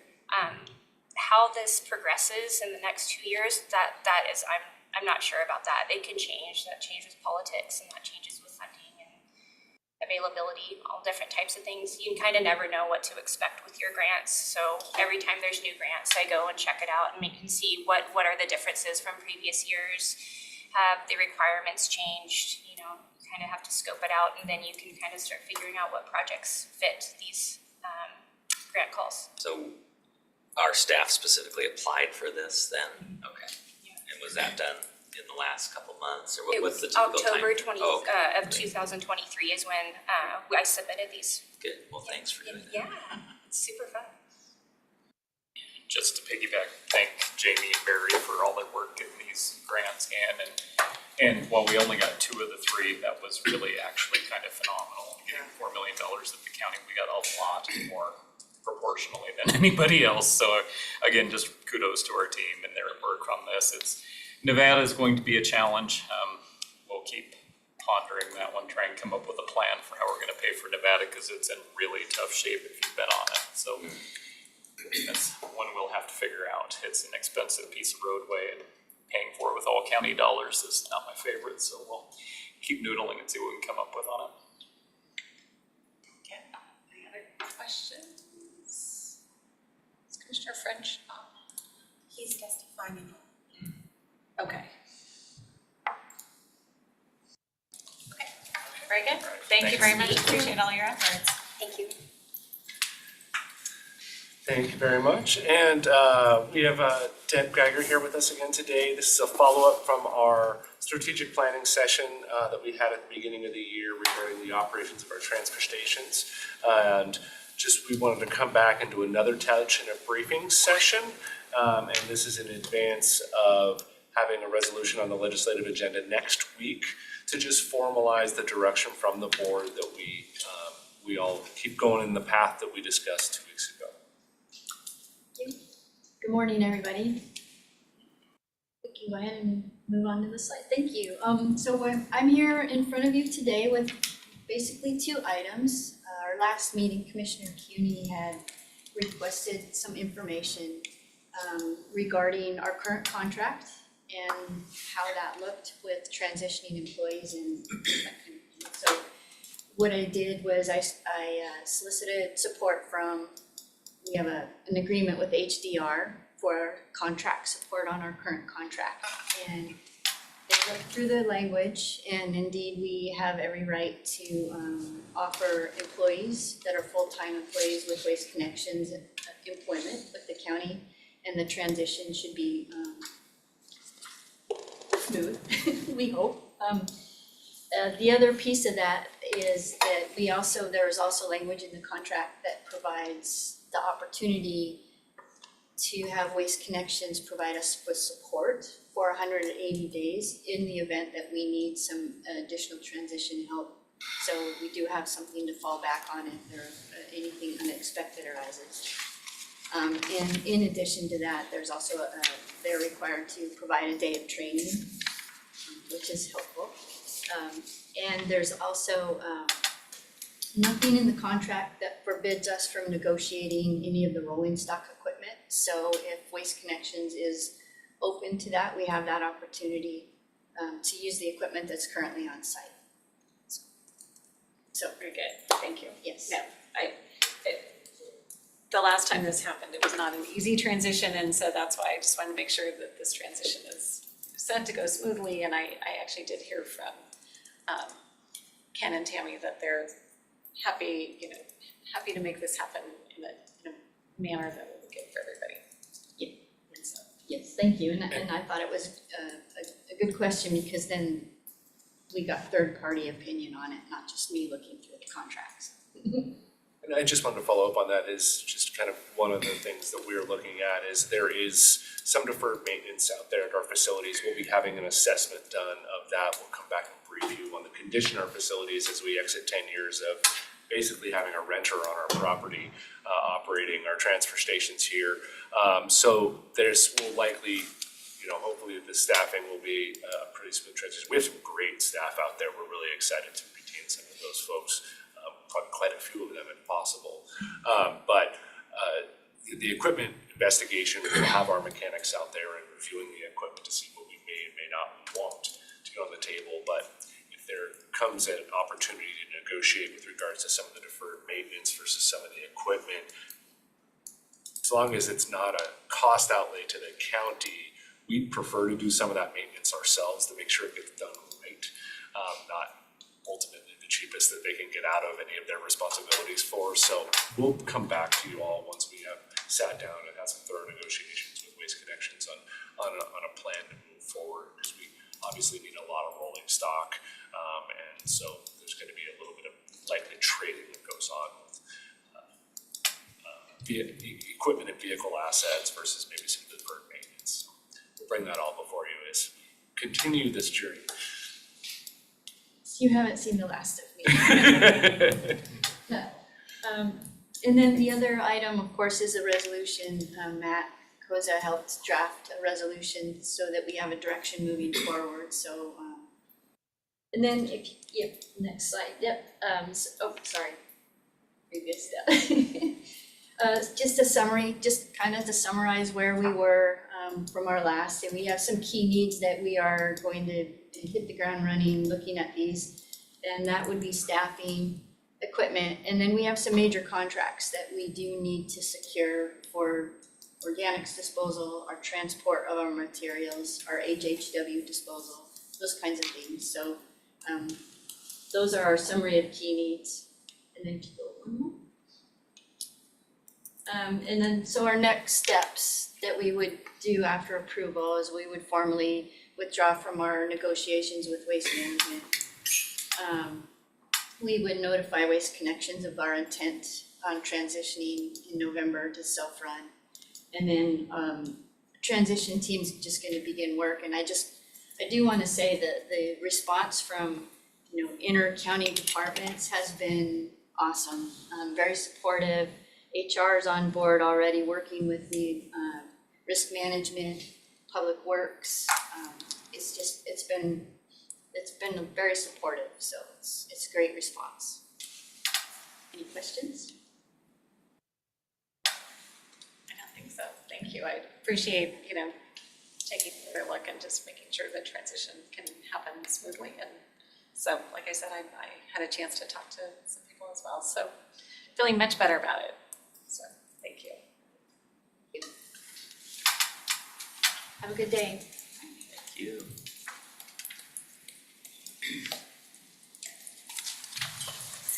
Looks like we have Tim. How are you doing? Good, how are you all this morning? Very good. Well, I appreciate you taking some time to consider what we've brought forward. I'm going to start with the what. We're bringing forward a contract proposal with I-Bailey. They're a local, they have a local office here. There's Nikki, sorry. For our CPA office. And if some of you may not know, our accounting manager departed at the end of September. And while we've been advertising, we have not been successful in finding a replacement. And in addition to managing the entire financial services office, they were the primary person who developed and produced our financial statements and main contact person with the state auditor's office. So while we've shifted a lot of those duties, we've been looking to Bailey and somebody like them to do the compilation of our financial statements. We would still do all the work papers to get everything ready for them, but it would give them a chance to go through our last year's financial statements, review to make sure that keeping everything under we need, but also taking out things that maybe don't need to be there anymore, just to kind of tighten that ship up. And then they would do the compilation and then working through staff to get all the data they need. One of the benefits of this firm is they use the exact same software we use for all our work papers in preparation for financial statements. So it will be a fairly seamless process to get the work papers back and forth to them to do this. Didn't mean to jump in, I wasn't sure if you were running behind for another meeting. As far as how we would fund this, the current accounting manager position is vacant, and based on the response we've gotten, it's going to be vacant for a couple months. And we also have another position that we intend to fill, but due to timing with the financial statements, we don't have time to train, so we won't even advertise that position until probably May or June. And then the complicating factor to try and do it with the existing staff is all the resources we're dedicating to the new financial software, finance and HR payroll system. We're having to dedicate a lot of time towards that, so it's just making it really complex to try and envision doing this without some outside help for this year. Good presentation, thank you. That's why I have him do it. We're asking for your consideration. And sorry, I didn't read through all the details, but how long are you thinking you need to have the contract in place? We'd like to get them on board as soon as possible so they could go through our prior year stuff, just to make sure that what we've been doing, we're still on the right path and we don't need to clean that up, so they'd review that. And then as soon as they finish that, they would be able to start we're already beginning to start working on our internal work papers, and we'd be able to start feeding them information for the 2023 compilation. With the intent would be to have them finish up by the deadline. We're supposed to file our financial statements by the 29th of May, I believe. Yeah. It was 29th last year because the calendar might be the 31st this year. Yeah, so the state deadline is the end of May. So that's kind of the driving factor. Yeah, we have some really tough deadlines to meet, as Commissioner Cutie well knows. So we've got the state deadline we have to meet at the end of May, which is filing the numbers essentially and having a lot of the basics done. And then at the end of September, the audit itself by the state auditor's office has to be completed and done and accepted by us, presented to us, so that we can file with Emma, which is about all of our bonds, and also with Federal Clearinghouse, and that's for our grants. And last year, we just barely made it. There were some counties that didn't. But we're looking forward to working with Eide Bailly. Again, they use the same software we do for our work papers, so it'll be a very seamless flow into their process. And we are looking forward to having them help us clean up, tighten up what it is that we should be presenting, and to be able to get that outside interpretation of the accounting standards. So it's a win-win. Contract is capped at $49,000. We are expecting that it's going to be a lot less than that. We were just doing a worst case scenario, so we're expecting it to come in probably under $30,000. It's basically just, since you don't have that position available, they're filling that position for you, correct, within your budget. Yes, and when we looked at the tasks that we really don't have the personnel or the talent or the experience, the skills to do, and that is using the software to create the actual statements themselves. We don't have anybody on staff right now who knows how to do that. There's one person and they're gone. It's an incredibly steep learning curve. We don't have time or anybody to learn it. One of the things we've asked them to do as they go through this process is to help at least one or two of our existing staff members walk them through that process so that in future years, we have multiple people instead of having that concentrated with one person so that we don't run into this situation again. Sounds happy to. Good. Thank you. Thanks.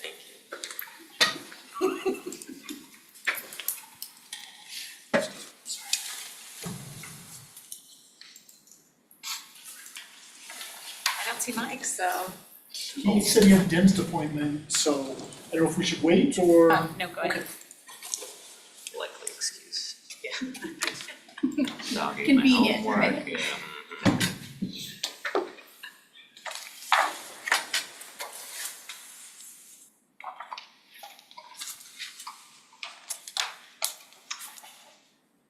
Well, good morning, Commissioners. So I'm here for renewal of the Geiger contract. The existing contract expires next Wednesday, the last day in January, so here we are, just a few days ahead of time to get renewal, but Haley has a few legal wording concerns, that same thing that we're looking to maybe address prior to signing the contract. She had more concerns than we do. We budgeted for the increase, or we believe we budgeted for the increase. That's Bryce and Budget Office already talked about that. It's designated by CPI, so it's been pretty consistent over the years, and there's just a handful of changes since the earlier contract we signed in 2019. Yeah, so the last contract that we signed was in 2014, and then there was an amendment in 2019 that just extended the term another 5 years and added, increased the rates. So just thought this would be a good time, since I don't think either or any of you were around for the 2014 signing of the document, and we got this contract. Jason received the contract from the airport on Wednesday afternoon. So legal has reviewed it. Again, we have some just things we'd like to have the opportunity to go back to the airport board to see if they're amenable to changing. Obviously, nothing that's gonna make or break the contract. So as the contract was previously written, they were always 5-year terms. Now they're gonna be a 3-year term with 2 additional extended terms. So there is new language that if we would like to extend the term, it'd be 120 days. Of course, anytime we can get a shorter timeline, we'd prefer that. And then in regards to the terms, we would also need 6 months. We would also need to give the airport 6 months written notice to cancel the agreement. Obviously, again, if we could have a shorter window to cancel, that would go into our favor. However, as the contract has been written, upon us leaving the premises, we are required to knock down all the buildings and do asbestos removal. However, in that section of the contract, they'll only give us 120 days to do that. So we would also, that is obviously not possible.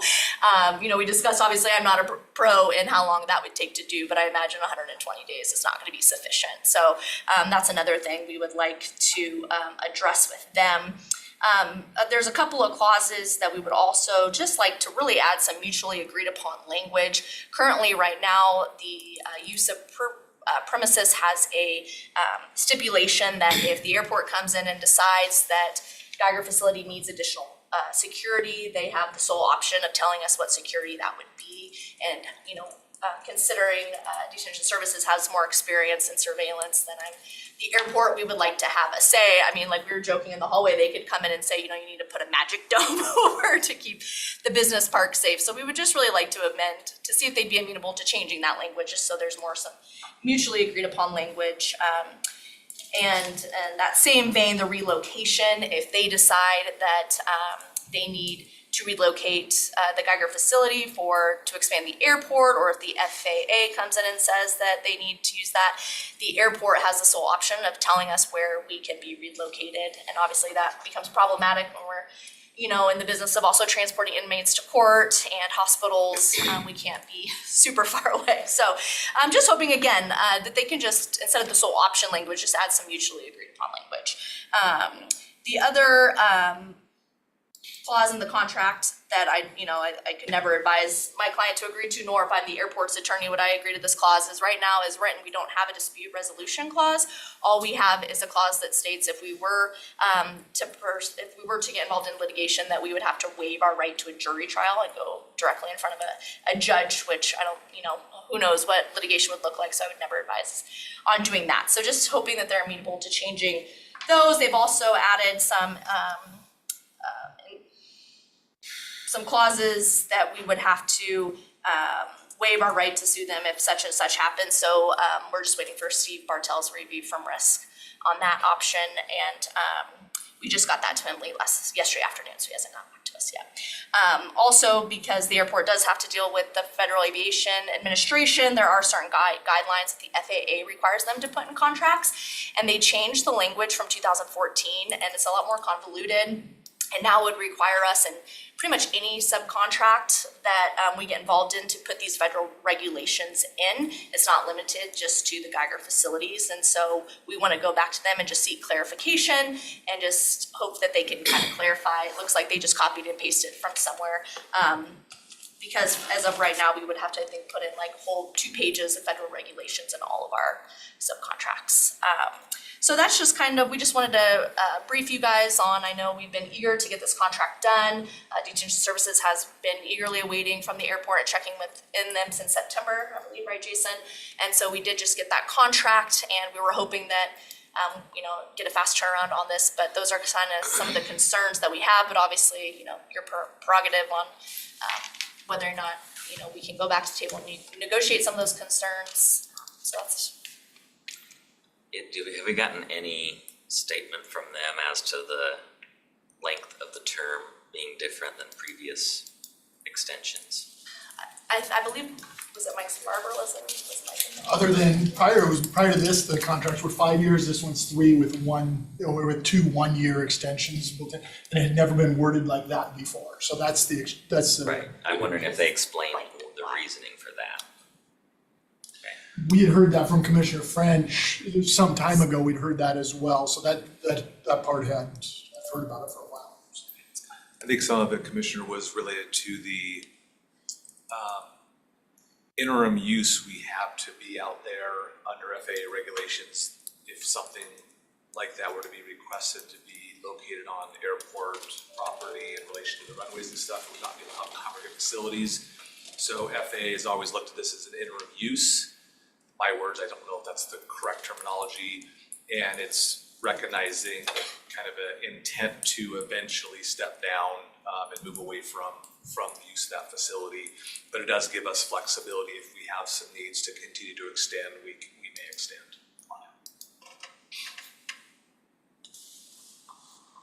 So I guess I'm trying to understand, so you're here, so the agreement expires, you're working with the airport to try to get some clarification. Right, usually, before we come to you guys, we've already negotiated the agreement, but it's been our understanding, or it's just been made kind of aware to us, I guess, that there were some concerns from the board as to why this hasn't been done. So we just wanted to explain that we just got the contract.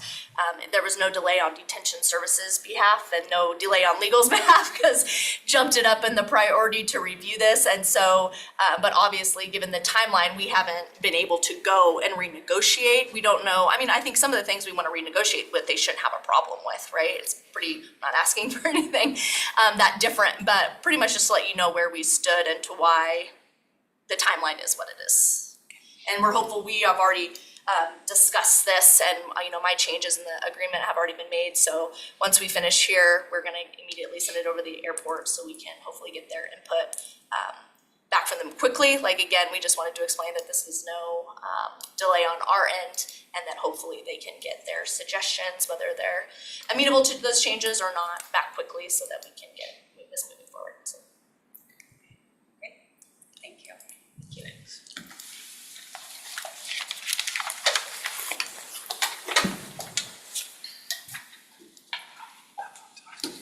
We are back on time, look at that.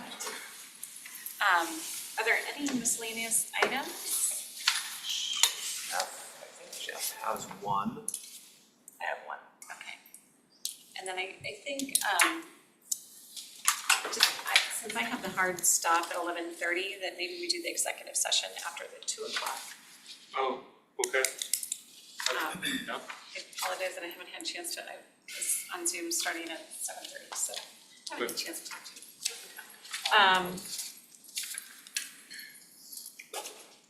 But it just seems like, I just don't wanna be short on time. No, I understand.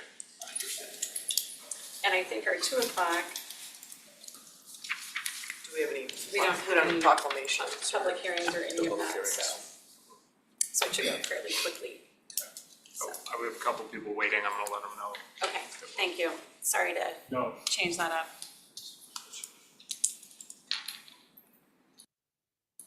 I know, you don't wanna have the conversation start and then have to. Well, and since we've got 2 commissioners that are testifying and not in either, then we're not, I don't know when we'd start. So. Okay, so Commissioner Jordan.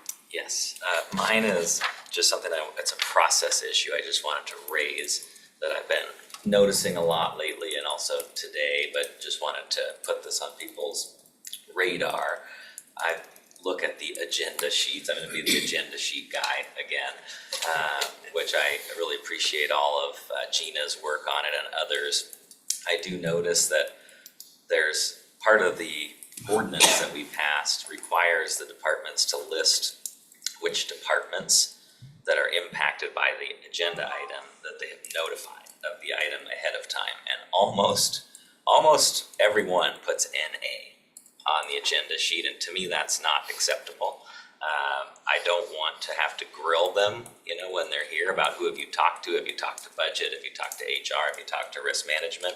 And I do trust that those conversations are happening because they often will say, we've had great conversations with interdepartmental groups, but I think it's something that I would like to know that the impacted departments have been informed, including legal, of different items before they come, so that I don't have to wonder and assume. I just know that the interdepartmental work is happening. So it's just something I wanted to raise. I can certainly ask each department head as they come up, to explain that, but I think it's a good practice that we could improve on. So that's my soapbox moment for today. Yeah, cause obviously just now, in the agenda sheet from Detention Services, they've been talking to legal. So I don't know when they submitted this, and maybe they hadn't talked to legal yet, but I would hope that they would have talked to legal about a contract before they presented before the board. Public Works said that they'd had great interdepartmental conversations, but nothing's listed on the agenda item. IT, very similar, nothing listed on the agenda item. So it's a missing piece that I think is important to me to know that those conversations are happening. So it'd be better to have here's the minimum ones and. So you Is can NA check- like a default? check People by it? just I don't. put that? Yeah. Is it a typed in or is it just it just prints that if there's nothing populated into it? Well, you have to put something in there that's a required function, but then for people that submit, they just do NA. Okay, so they are populating with an NA. So I don't mean to pick on any particular department, because it's pretty much everybody, and it's probably just an efficiency thing to kind of get it done and get it on the agenda, but it's important to me to know. Commissioner, I just have one question for you. Does it show you a list of approvers on your report? Because all of those departments, I know when we do our items in there, even though that affected departments isn't filled out, all 5 or 6 of those risk, legal, budget, everything are actual approvers. So nothing's allowed to move forward without each of those departments signing and approving that they've reviewed and accepted. I was just curious if It it just gave you says that. majority unanimous. That's all it's printed on. It's like ours have, I know the agenda item I just approved has 6 people that have to sign off on it, representing each different department, but if you're not seeing that list, then that's not very helpful to you. Doesn't populate on the agenda sheet, but I agree with you, it is part of the workflow that requires it to go through all those departments in advance. So maybe we need to think about a different way of displaying that information, so we don't force a duplication of work, but allows something to come up that shows all the departments that were part of the workflow approval process. Because it doesn't really make sense, it says majority approved and majority denied, so I don't know why that says that. So Gina is going through and improving the workflow, so that's on the back end, that's not really feeding through onto the cover sheet. I think we had kind of gone back and forth on this, and what we decided is, and it may not show on the cover sheet, so that might be a setting that we changed, but right now there's just a checkbox that says department notified appropriate staff for approval. So that's what we're considering. They're saying if budget needed to be notified, we notified budget. If legal needed to be involved, we notified legal. And then the box that's populating where most people are filling in NA is other departments that are implicated. So it's like, they might say, okay, we notified appropriate departments and there's no other impacted departments that needed to be involved. If we could see if there's a way to display it on the agenda cover sheets, that would help a lot. Okay. But thanks for the explanation. That explains the NA. Yeah. There aren't any Where other is this departments, NA but what coming departments from? were notified? Okay, all right, very good. Jeff, did you have a miscellaneous? A quick FYI, our Veterans Advisory Board, we've had a lot of people rotate off in the last 12 months. And when it was recreated, there's 2 from each district and then 1 at large. The at-large position is full. District 5 is currently full, although Commissioner French, if you're still on, He's not, he's testifying right now. That one's rotating off, but districts 1 through 4 all need at least 1 person. So just wanted to, it's been posted on the website for several weeks. We've not received a ton of applicants. I've reached out to Chris out of Veteran Services to get the word out, but I also want to let you guys know to be looking for that. And then I do realize there's some formatting issues still to deal with, but this is the text of just the letter for support for the child care thing. If you guys wanna look at this, I will work on the formatting. Since it was the one pager that Commissioner Walter sent around, called it a capital request. There actually isn't a capital committee in the Senate this year, it's a subcommittee under Ways and Means. So that's why it's going to 3 senators. The House still has a separate capital committee, so I sent it to ranking and chair. I'm a CC to everybody in the 3rd, 4th, 6th, 7th, and 9th. You don't see Senator Schussler in the CC list because he's ranking on the front page. And it's really just, Patrick and I moved around some paragraphs and condensed it a bit. It looks longer because the font is readable. And can you get the signatures all in one? Yeah, I can put the signature side by side, I'll try to fit it to 2 pages. So I realize there's formatting, but want you guys to get a chance to at least see the text. If you like any updates, I'll try to have it pretty for you just to circulate at the dais at 2 o'clock for signatures. That's all I have.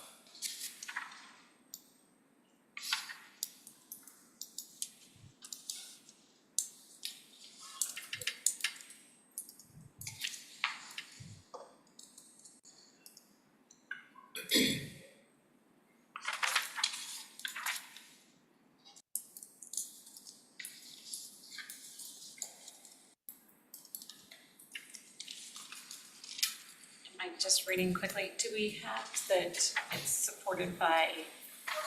I took out the laundry list of all the supporters because I thought it was getting long, and I assumed that would be covered by other people.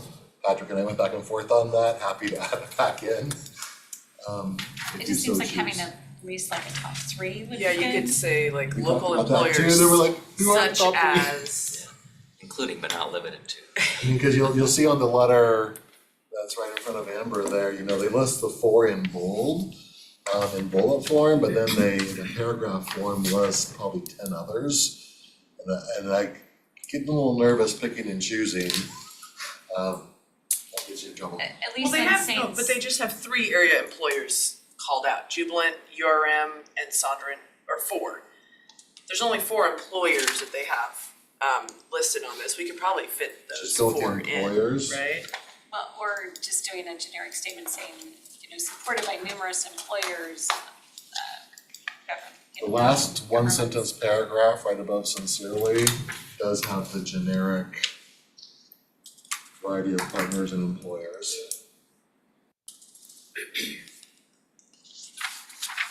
We had it out, we had it in.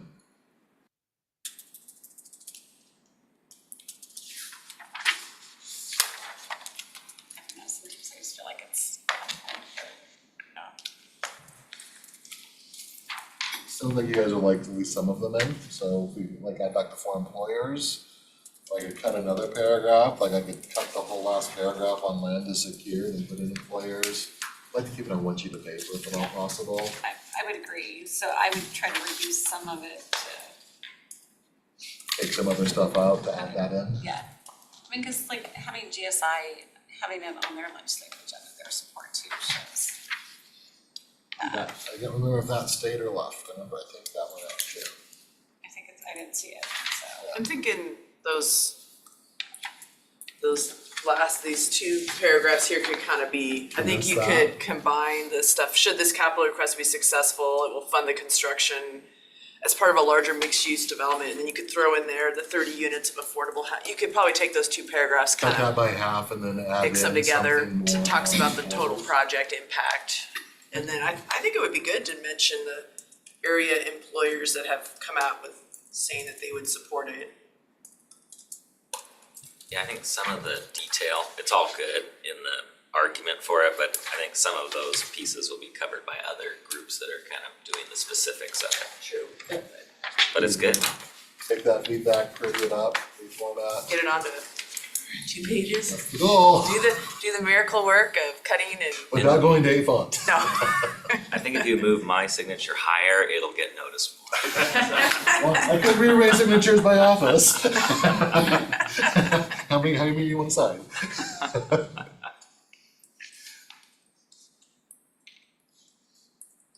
Okay, that's good feedback, we'll work on it some more. Yeah, it's getting, thank you, that's, good job. Thank you. Okay, any other miscellaneous items? There are no executive sessions. Okay, so then, we will adjourn, it is 11:09. For the morning, we'll reconvene for our 2 o'clock commissioner agenda meeting, consent agenda meeting, this afternoon, and we'll see everybody then.